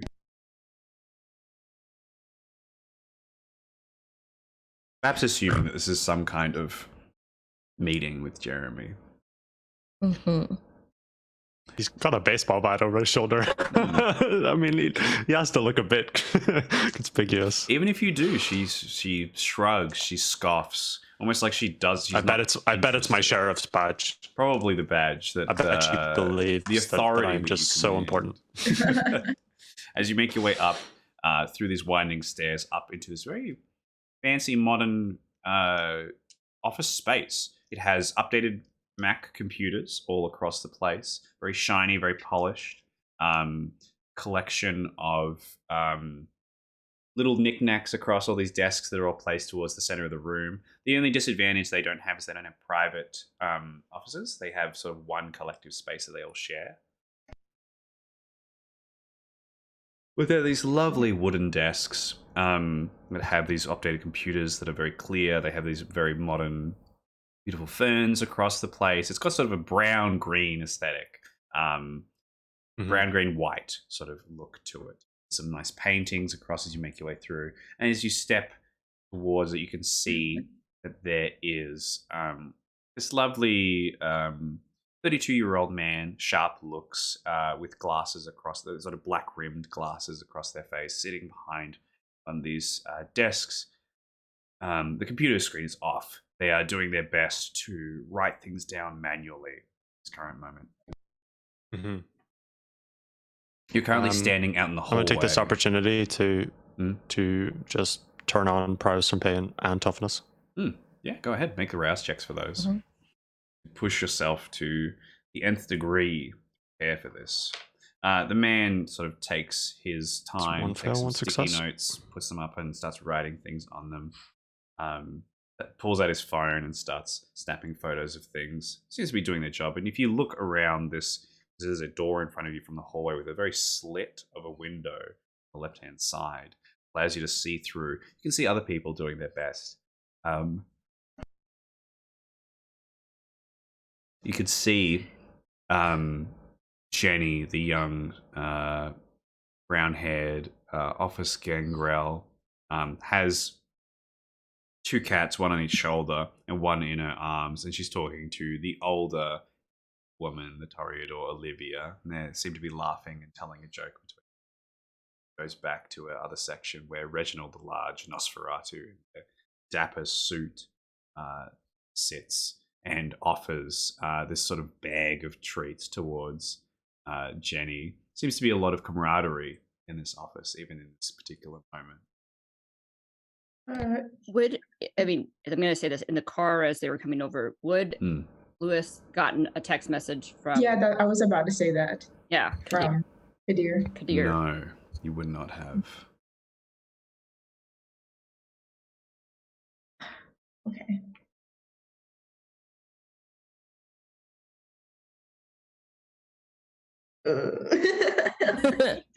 Let's have Jeremy start this off because he's dancing his way in. Yeah. Well, Jeremy's in full serious mode now. Mm-hmm. It's been a while. But anyway. Yeah. Hurting cat lady. I guess I'll start it off and just say that if I can see Reginald, I'm going to go straight for him. With the baseball bat on my shoulder, walking towards him, and if I can just fucking absolutely smack him across the face, I'll go for it. He's in the so from where he is currently, where you're standing in the hallway, the door is in front of you, and then there's the receptionist desk straight away, and then off to the left in the furthest corner, tucked away with Jenny the gangrel. The two of them sit opposite each other. There's like a blank, there's like a screen between them that's clear. They put notes up towards there. So he's he's probably one of the furthest ones away from you currently. As Make you my way towards him. Yeah, you step inside. The young man, Philip, you know as the receptionist, looks up and says, "Oh, you must be one of our bookings for today." He stands up with his board. What was the name under?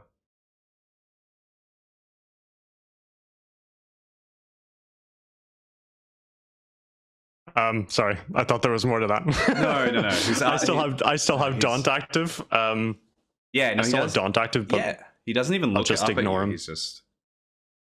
Oh, you just I'll walk just right walk past past him. Okay, you walk right past him. He, hey, sir, you need to sign in with the actual proper authorities and make sure that this is all organized. Otherwise, I could get in a little bit of trouble. As he walks past you, there's this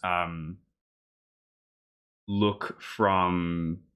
As you start to get in, you start to see all these figures inside. There's an older, like the professor, the Terry, and the Malkavian salesman, sort of sitting at the closest desk towards you. Turns around, sees you, observes you, looking away, making your way through, and then you make your way past Olivia's desk, the old woman who is too busy doing her work to pay you any sense. And you get a look from the furthest right-hand corner, the opposite corner to where you're headed. This woman peeks her way up over, who's wearing this tie-dye shirt and this tie-dye beanie across her straw, bleached hair.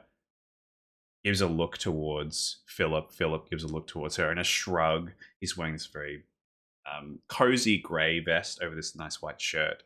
And just says, he keeps up with you. He's saying, look, I know you're a very busy person. Boss is currently out right now. We've got, some things we need to organize about this. I just need you to sign in. She's just walking alongside me. Yeah, he's walking alongside you, trying to hold up the thing in front of you. Yeah. You would reach Reginald at this point, who sort of turns, looks towards each of you, says, "You must be my 12 o'clock." Have you guys ever seen The Walking Dead? Yes. There's a scene in that where a guy with a baseball bat does yeah. this very specific action where he brings it straight down, and you just hear this disgusting crack. I want to do that to Reginald. Okay, I mean, let's see if you hit him. Just walking up to him, Oh my god. just straight on the forehead. Strength and melee, please. Sure, I'm gonna rise as well. 16.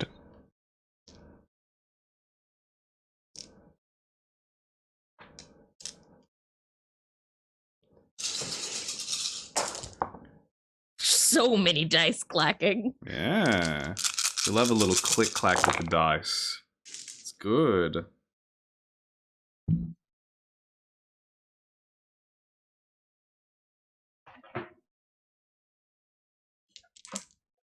See what you roll, Ethan. Let's see what you roll. I currently have 7 successes for Reginald. Currently, as in your willpower rerolling some of that? No. That's well, he can rouse, but I don't think he's going to because he's not fully prepared for this. Mhm. It's just 7. I rolled a 10 You are with a not crit. prepared. How many successes in total? 10. 10 with a crit. Right, 10 successes with a critical success. He looks confused as you bring the baseball bat up. You bring it down. It doesn't hit the head as you expected. Rather, he stands up and takes the brunt of the blow to the body. 10, 7. You don't have... Do you have prowess active? Oh, he said turned on prowess. Okay, so that adds half of that to the damage if you're using a weapon. He takes a bit of superficial damage. You hear the crunch of his bones. Now, he's a kindred. This is a baseball bat. It breaks some things, and he growls and hisses. There's a gasp throughout the office. You will hear this from outside in the hallway as everyone just turns and looks. Reginald is standing and protecting himself, doing his best to do so as he hisses his large serpent-like fangs start to come out of his mouth, almost like an anglerfish's long, pointed teeth. And there's a silence in the office as this sort of dawns on everyone what's just happened. Nobody makes any moves. Reginald just hisses loudly and angrily. At the moment, is up, brah. What do the rest of you do in this moment? Yeah, as Jeremy Where's the has all cat of their lady? She sits opposite Reginald and is looking at this, standing up. Her cats are hissing. She's growling yeah. as well. as Jeremy has all of their attention over the headset, I'd be like, Jeremy, close your eyes, and I'm gonna throw 2 flashbangs right at like in between Jeremy and where everyone is. So since all of their attention is on him. Sure, I'll do that. Okay. There's 2 loud flashes. They are unprepared for this sort of thing. Nobody needs to make any relevant rolls. As you throw these flashbangs into the room, and actually, no, I will get a roll from you, Sunrise. Yeah, absolutely. Let's get a strength and athletics to throw Okay. this. You are physically throwing it to a location with accuracy and with a bit of strength behind it. So let's see how No accurate problem. you are. Is any of you preparing or about to do anything in the moment? Spending a willpower just in case.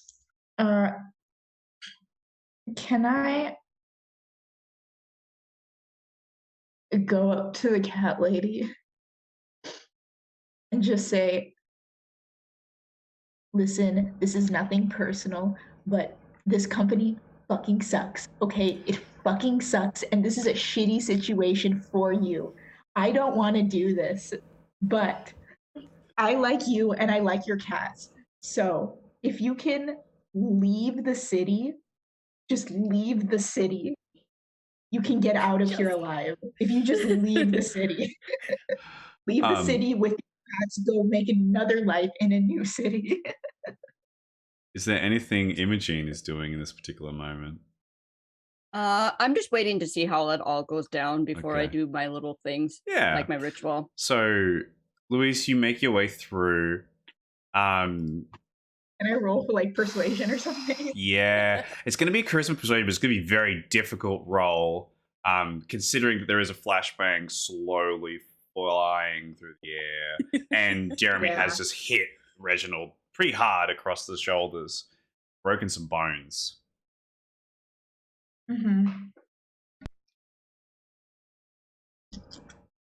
A lot of things will happen at the same time, depending on how this rolls.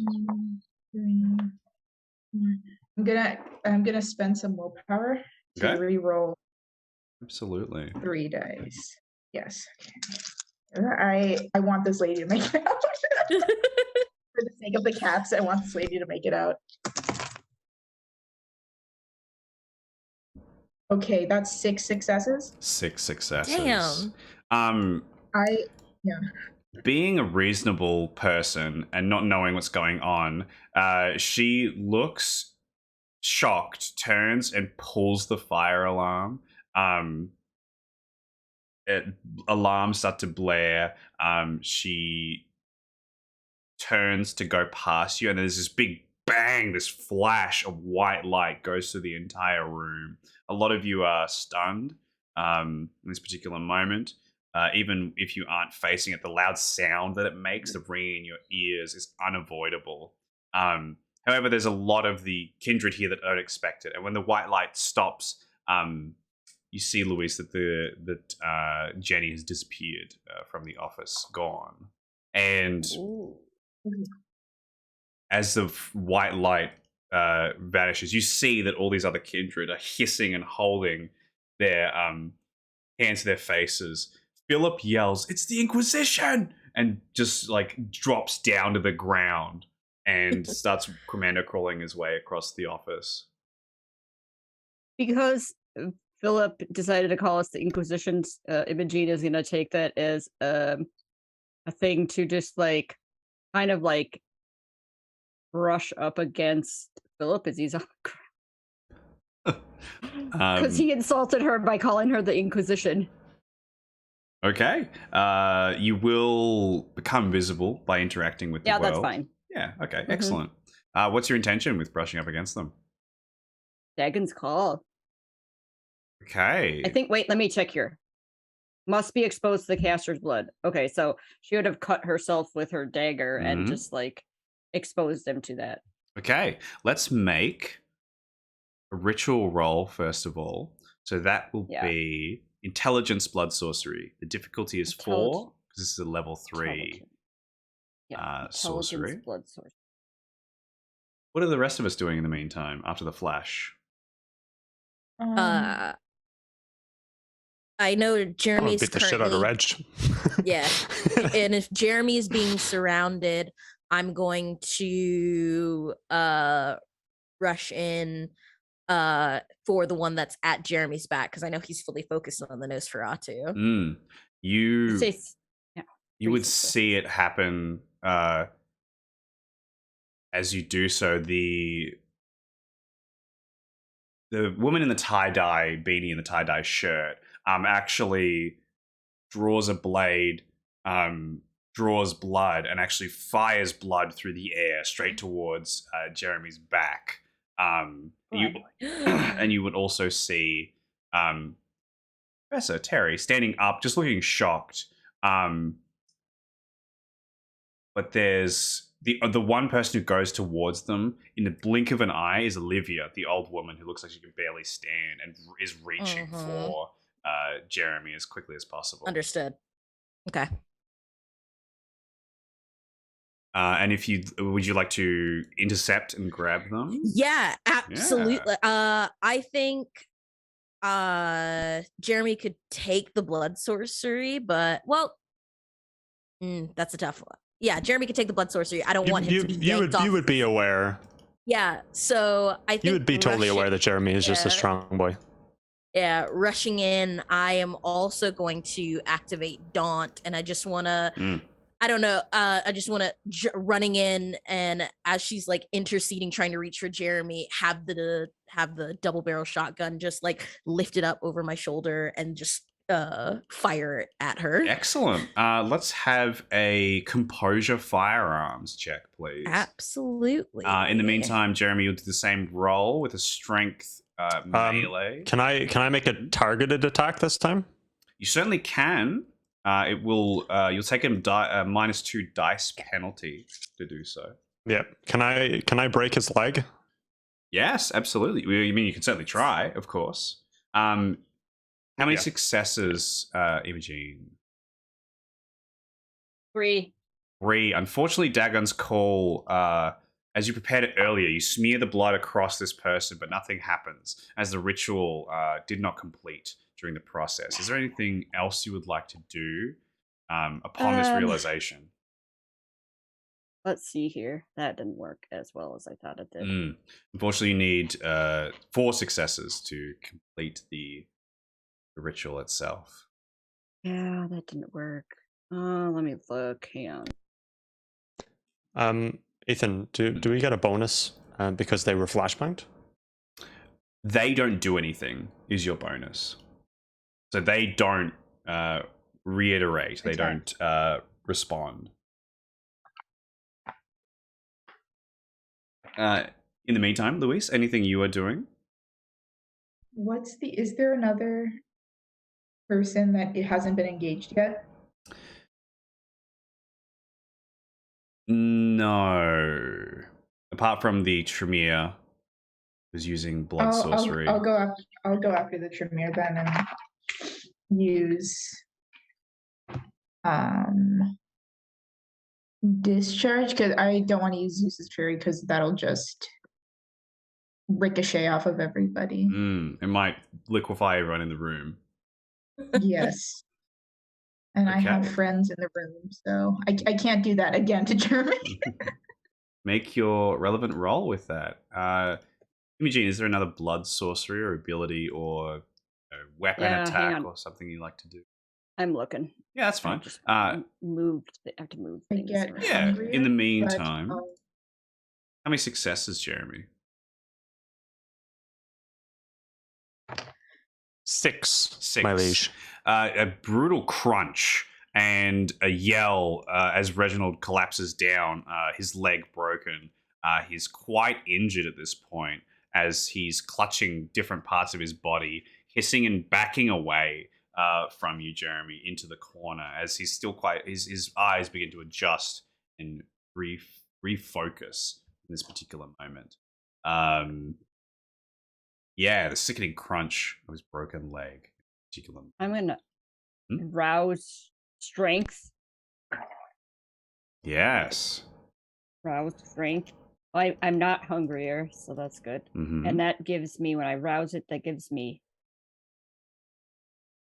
like blood surge. Sorry. If your blood potency is 2, you get 2 more dice towards any strength rolls. Yeah.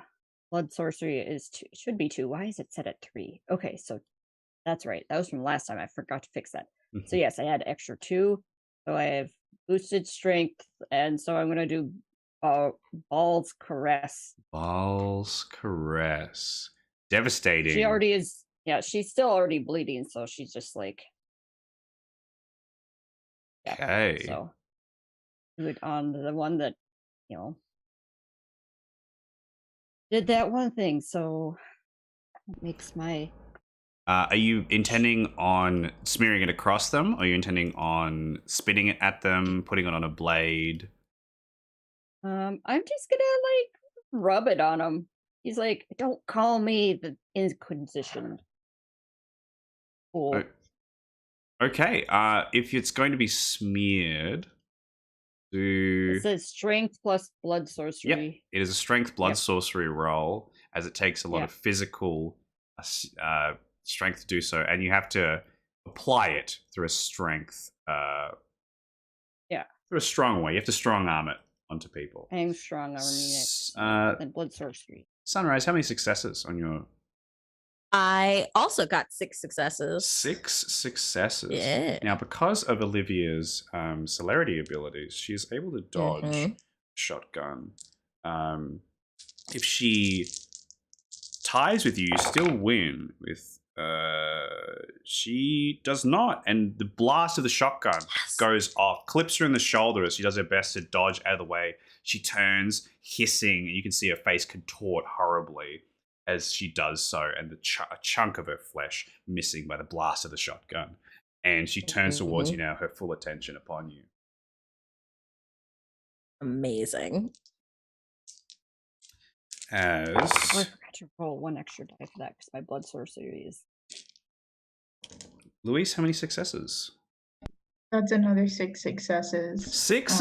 Everybody's doing the devil's numbers today. It's because this is like a dice pool of 9 for me. It's intelligence, blood sorcery, so it's very. Such talented kindred. The bolt. This is a bolt of lightning, singular targeted, I believe, right? Yes, and they need to. It's versus their dexterity, athletics, or strength, stamina. They chose strength, stamina. They only got 2 successes. This is unhalved superficial damage, I believe. Yeah. Yes.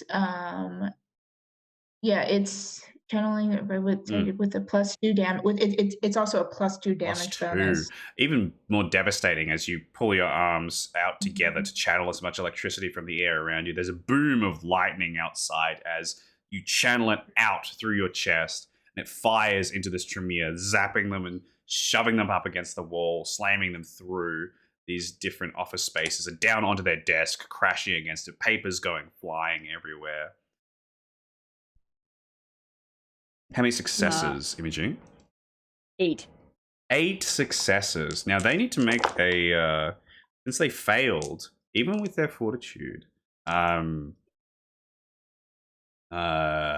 failed. They need to make a check. User rolls the contest again. On a win, sorry, you need to roll this contest again. If you win, they just go straight into torpor. We skip all the fuss, and they just go straight into torpor. They'll do their best to not go to torpor, so you need to beat 4 successes. In the meantime, Sunrise, you're facing down against this old woman hissing at you. I just got 4. So, if she is attacking me, I do have Daunt activated. It's only difficulty 2, but she does need to make a resolve composure. Unfortunately, Daunt doesn't help in combat. If someone's already intending on doing you harm, then Daunt doesn't help you. Daunt only helps you before. It sort of is a deterrent, not a... I did also initiate it, so this is fair. That's okay. You have a chance now as she's about to lunge towards you. You can feel it. You can see the muscles moving. Love it. All right. And this would be Dex Athletics to avoid. It depends what you want to do. You can choose to shoot her before she reaches you. You can. Yeah. I mean, if we can equilibrium gun kata this, I'm down. Yeah, for it. Absolutely. Make another. If you want to drop the shotgun, pull out both of your pistols and gun kata this. Absolutely. Compose your firearms against her. Be as cool as possible. Wow. Imogene, as you smear your blood across the forehead of this Ventrue, they seize up, they still, and they fall into torpor immediately. Yes. Oh, so scary. Jeremy, while this roll, sorry, go ahead, Imogene. Oh, it's another will. She's gonna stake him and just put him to the side for now. Yeah, easily done. Since he's in torpor, can't resist. Staked, you shove him to the side. Jeremy, in the meantime, you are facing off with a now injured Large Nosferatu. You still need to hit me with a blood sorcery attack. That's right, I do.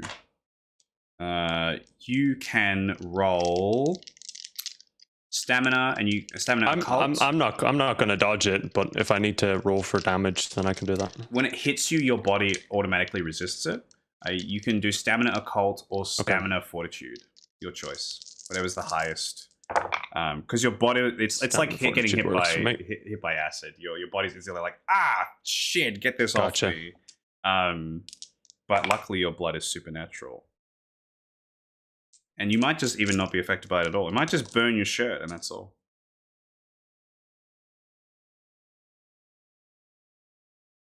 In the meantime, Luis, this woman steps up from being electrocuted. She has 3 successes. You tie, the blood splashes across your shirt, melts it away, but does you no damage. This woman stands up from behind a section, blackened, charred, just her shirt just burnt away fully. She stands up and she just like holds up her hands and she freezes in place. Listen, I'm going to tell you what I told the other lady. You are being blood hunted right now. If you want to survive, you have to leave the city. I don't think she needs any more convincing than a lightning bolt to the chest.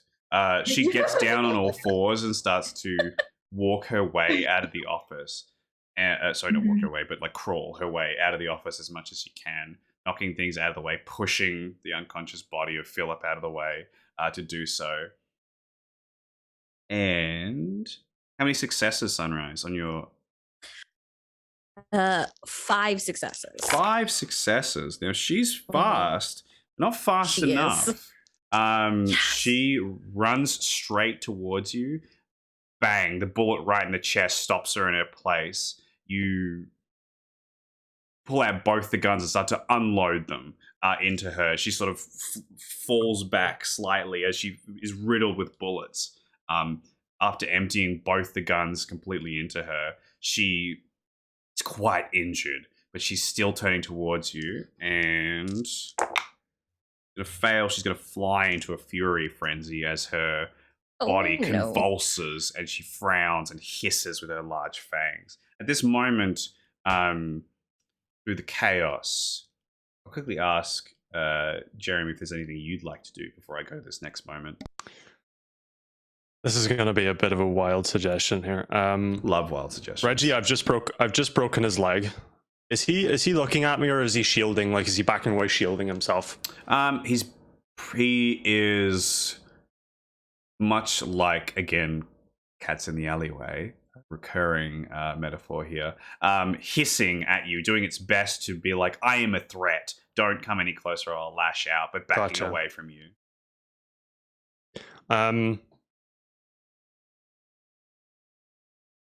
This won't work, but I'm gonna offer the suggestion anyways. If at all possible, Jeremy is going to try and take, because he holds the bat in his right hand. He's going to try and take the stake that he's been holding onto for a long ass time in his back pocket. Try and dig it in so that it sort of sits in the skin, and then just fucking whack it with the bat so that it goes straight in. Absolutely. He's going to attempt to do that. Strength melee, you'll get a +0 on the it'll be a cool shot, so it's -2. You get a +0 on damage for the stake itself. So I mean, we'll see if you do it. He's in not much condition. He's actually impaired currently from the amount of damage you've done to him right now. Not much dice for him to roll actually, and I'm do just I get a rolling reckless like trash. bonus as well? No, you're in a position of power in this moment, I'm afraid. Okay. I gotta go for it.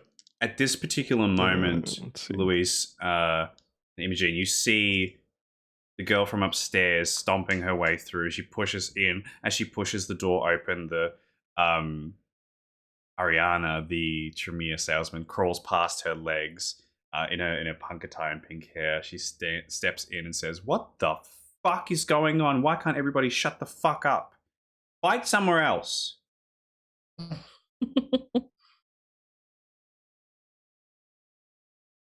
This person we're not hunting, or is this?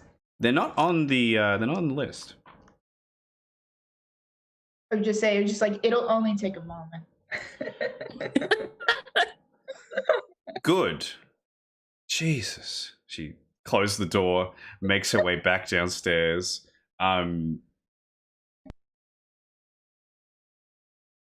Sunrise, you are again faced with this now impaired Toreador old woman who is now flying into a fury frenzy. What would you like to do as she's, again, this time more ferociously getting down further and about to leap towards you?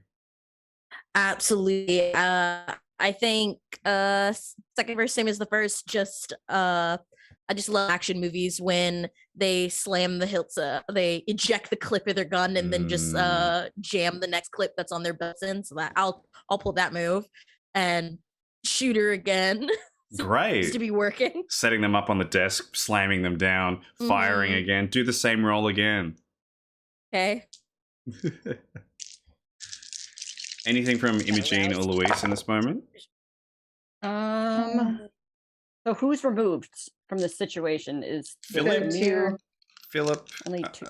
Two. Olivia's gone. No, sorry, Olivia's here currently. Ariana is here. The Malkavian Terry is not stepping in to fight whatsoever.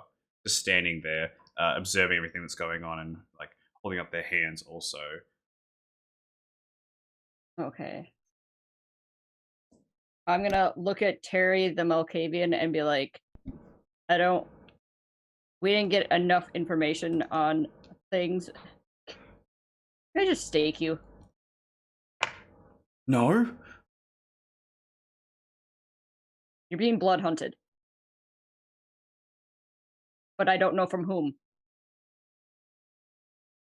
Right. Hey, what's that? I don't believe you. God damn it. It was worth a try. Mm-hmm. You want me to do what I did to Philip back there to you? No. We're gonna go the easy way, and you're just gonna get staked. It's not gonna hurt as nearly as bad as that. You're just gonna get staked. This sounds like a bad deal. Maybe I could just go? I mean, that means you have to leave the city. 100% leave. Never come back. I can do that. I can leave. I can leave a lot of things. Yeah. Sneak out of the city then. Okay. He vanishes in front of your eyes. Makes his way up. Has to reappear. The office door fumbles with it. Shit. Opens the door, closes it, re-vanishes. Disappears from the scene. How many successes, Sunrise? Only 2. Only 2. In this case, the guns are not quick enough as the beast flows through her. She pushes up between you, disarms you, and scratches you a little bit, only for 2 superficial damage.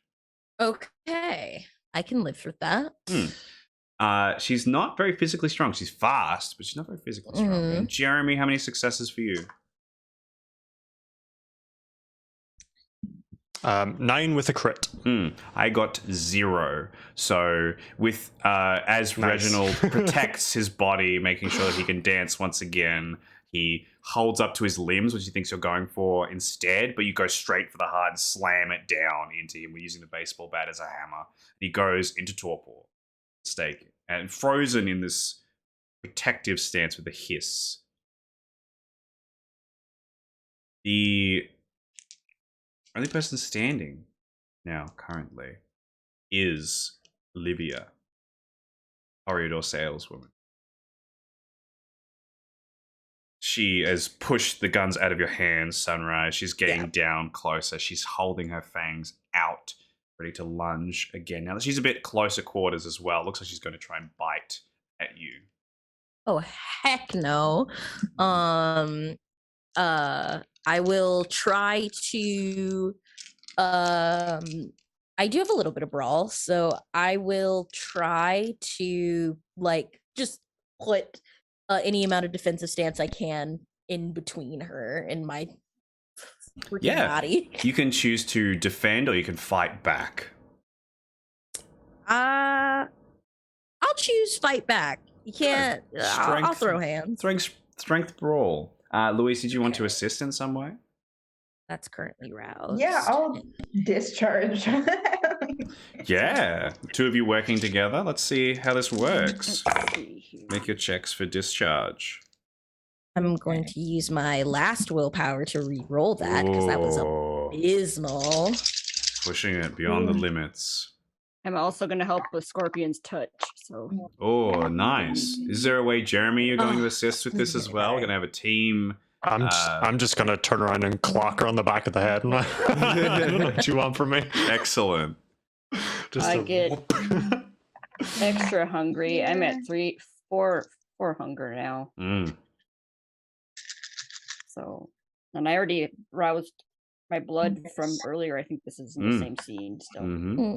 That's right. With 4 successes, Sunrise. Mm-hmm. That many successes, Imogene. I think. Yeah. No. With that, she moves her way towards you.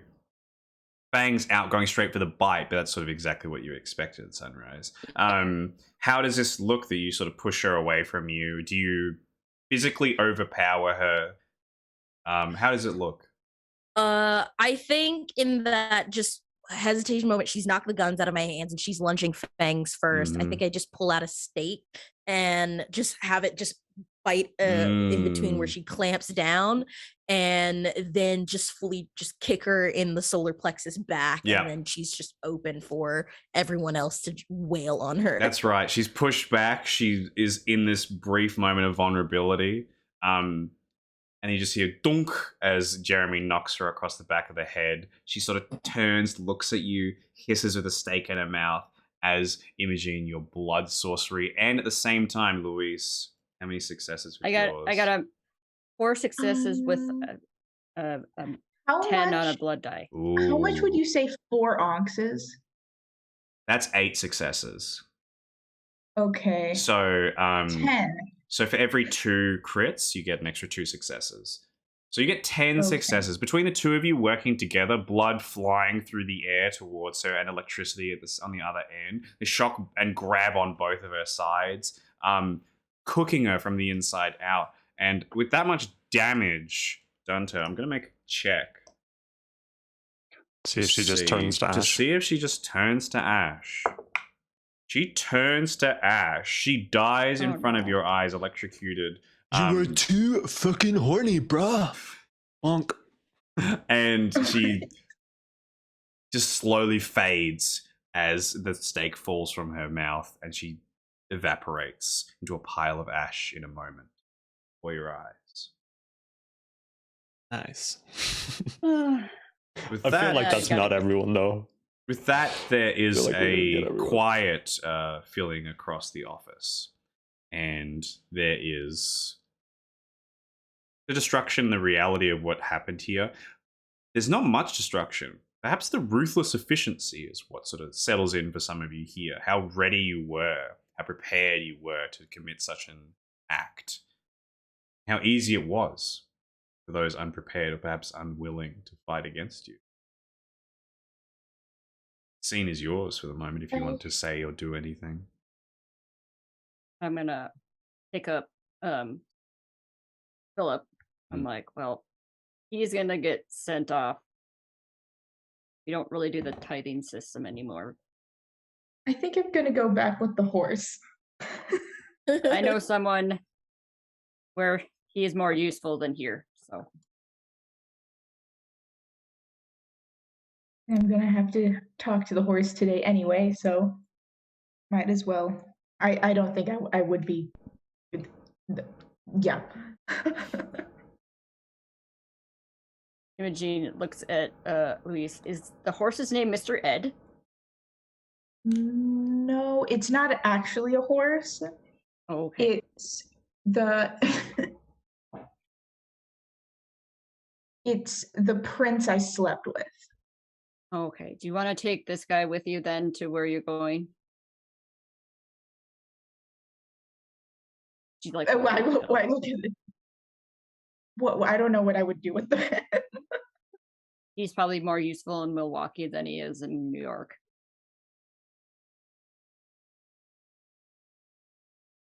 I don't have anywhere to place him. Okay, then I'll just take him. Never mind. Yeah. Have fun. And be careful with this prince you slept with. Yeah. Imogene, as she's holding on to Philip, she unseens passage and walks out, carrying him. Is there any final words in this scene for Jeremy or Sunrise? Or even Jeremy's just having a celebration dance, man. Job well done. Oh yeah. Took no damage the entire time. he sees that an absolute W. Mm. Absolutely. Mostly just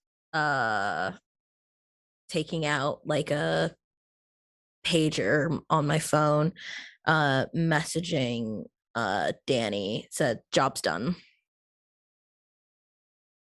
As you get back probably nothing. You would get no response as you make your way back to the office. As we shift and fast forward time quite a bit, resuming our way back, those who do return to the office find themselves at a at the meeting room where everything has been organized. There is a brand new cake that's been bought. There is official little name tags you've all been bought as well that have been labeled out for you, even for the new interns who have been given new jobs up, no longer interns as well. Danny is there, shakes each of your hands as you step inside, congratulates you for a job well done, steps you into the celebratory room, hands you all your beautiful nameplates that have the Schmidt symbol upon them. It's just a big S. It's not really a symbol. And places them all upon your shirts, your suits, to officiate you into the Schmidt Boon delivery service. And to make sure that this is remembered as you're the only Boon delivery service in New York City that now remains, as well as probably the one that the rest of the world needs, as Danny would put it. And I will invite our characters now. They would like any, as this is our wrap up of our entire story, a job well done, still with a bit of unanswered questions on whether or not this was the right thing to do. How do we see our characters finishing up their stories or continuing on their stories? What do we see them do? Do they move on to new work? Do they continue to work at the office? Do they move elsewhere? Do they continue what they're doing? What happens to them? With a brief little summary. Your chance for a little epilogue. Yeah. Please, go ahead. Imogene takes Philip to a place that's like outside of New York City and sets them up in a job there and be like, I want you to, this is a major boon for me, but I want you to gather as much information as you can on me for Danny Schmidt, because he's not who he says he is. Setting up some potential revelations, Danny Schmidt, Yes. and the real history behind food delivery. And I want you to find out what happened to Walter Schmidt. He will do his best. As does Imogene continue to work for the office? Oh yes, she does. Excellent. Playing karaoke into the nights and getting closer and closer to the real truth. What other little epilogues do we have for our character? Well, Louise probably finally confronts Decker, or has to confront Decker on everything. And maybe, like, to make both him and Louise happy, they've come up with a bit of a, not an ultimatum, but a compromise. Of like, compromatum. Of spending some of the year in Milwaukee and then spending some of the year in New York, since they're now like a harpy and they can't just completely up and go. It sounds like some working from home and working in the office. A lot of working from home. Yes. Probably, having to work with Danny. Like, I'm gonna have to work via Zoom. You probably coming to a very interesting discussion between Danny and Mark Decker, where after about 10 minutes he comes out and says, yeah, that'll absolutely work. Some strong words. I'm completely here for you, whatever you Threats, need. maybe. Sick leave, all of the above. Just please never bring them down here. And good luck with all of that. Pats you on the shoulder and lets you go. That. Yeah. What AKA, don't bring your problems at work. Mm-hmm. What other epilogues do we have for our characters? Yeah. For Sunrise, once she gets the official badge of the Boon office, instead of taking her car, there's a limo waiting where we have Mr. McAllister and another one of his childer, and I give them the badge of the Boon office, and they take my place in the office, and it's just me sitting and waiting with a smile for the next time I get to be off the shelf for whatever Mr. McAllister needs. Ooh, cold. And finally, what do we see in the future for Jeremy in this epilogue? I think if you will, sort of see this in a POV type deal, for the sort of end of Jeremy's night. We come to Jeremy's door in his apartment, slowly making our way through it. We see the points of interest in the apartment, the sitting area, the kitchen area, and then finally the door to his bedroom. As we slowly make our way towards the door opens, and we see a familiar sight. We see to the right a wardrobe, in front a unkempt bed, and then we focus on a part of the room that we've never really taken much heed of, a wall. We look at this wall, we see a cork board. As we look at this cork board, it is populated full of Polaroid pictures. We might recognize some of these pictures. A man in a hoodie, the somber anarch, with an X covering the Polaroid. An unkempt hipster type, the Samisi, X'd out. An older gentleman that we might not have seen before, but underneath it reads Big C, Jeremy's sire. His Polaroid is also X'd out. Above these three images, we see a dozen more Polaroids of various people that are all X'd out. Finally, we hear the sound of somebody entering the apartment and making their way towards the room. We see a pair of hands pin another Polaroid to the board. This one we do recognize. Danny Schmidt. Our point of view pans up to the top of the corkboard as we see a scrawled piece of paper with some writing on it that says, "People to kill," with a lightly crudely drawn smiley face at the end. At that, the camera begins to fade. But suddenly, we're brought back to attention as the figure begins to strike out the word kill and replaces it with dance battle. So the title reads, People to Dance Battle.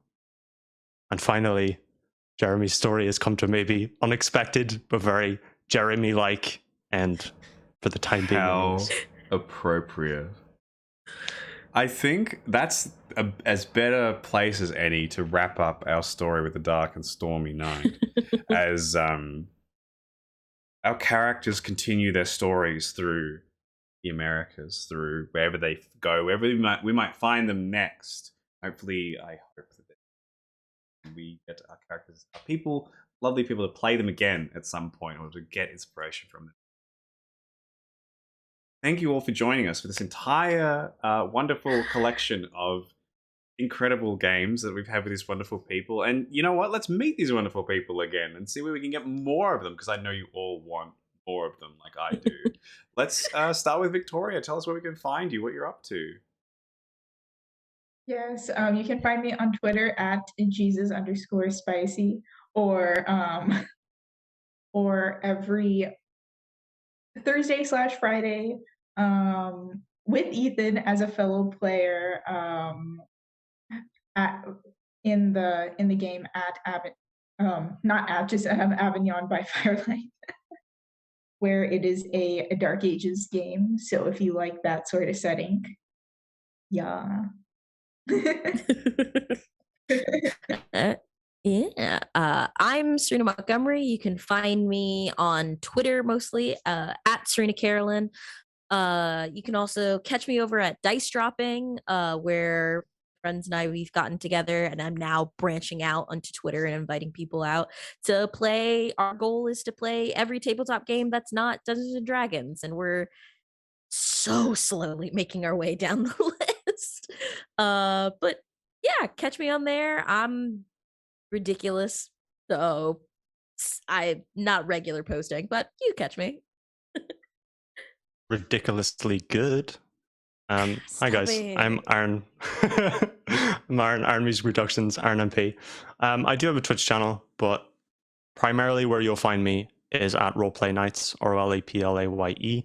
I am a frequent player there, but I'm also entering the realm of being a storyteller, which is exciting.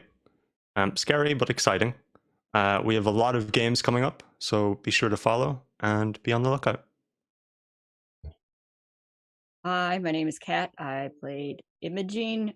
You can probably see all my links in the Twitch right now, but you can find me as Dead and Glow in a lot of aspects on the internet. And I believe sometime in November is when Psychopomps Incorporated starts up again. I will be on Martlist Games, and come see my probably just says chaotic Akata character on there. Hell yeah. Now I better see all of you following, liking, comment, subscribing to all these people, because I'll be in the chats of all these wonderful games. Because they're great people. Hire them all for your games as well, because as you've seen, they're all fantastic players and wonderful people. Yeah, I've been the storyteller of this wonderful chronicle. It's been an absolute blast. It's taken a while to organize, but it has been so good. So refreshing to do a comedy Vampire the Masquerade game, I think, compared to the usual seriousness. And to flex out and just have some fun with the system is always good as well. Let me keep you no longer. Thanks everybody for being here, for supporting us through this. And thank you to all my wonderful players. You were all so fantastic to play with throughout this whole process. Been an absolute delight. And I really hope, no, I know we'll be playing more games together. It's going to be fantastic. Yeah. Until next time when we see you all, and I'll see you in the chats of all these games, have a wonderful time, and we'll see you all later. Bye-bye.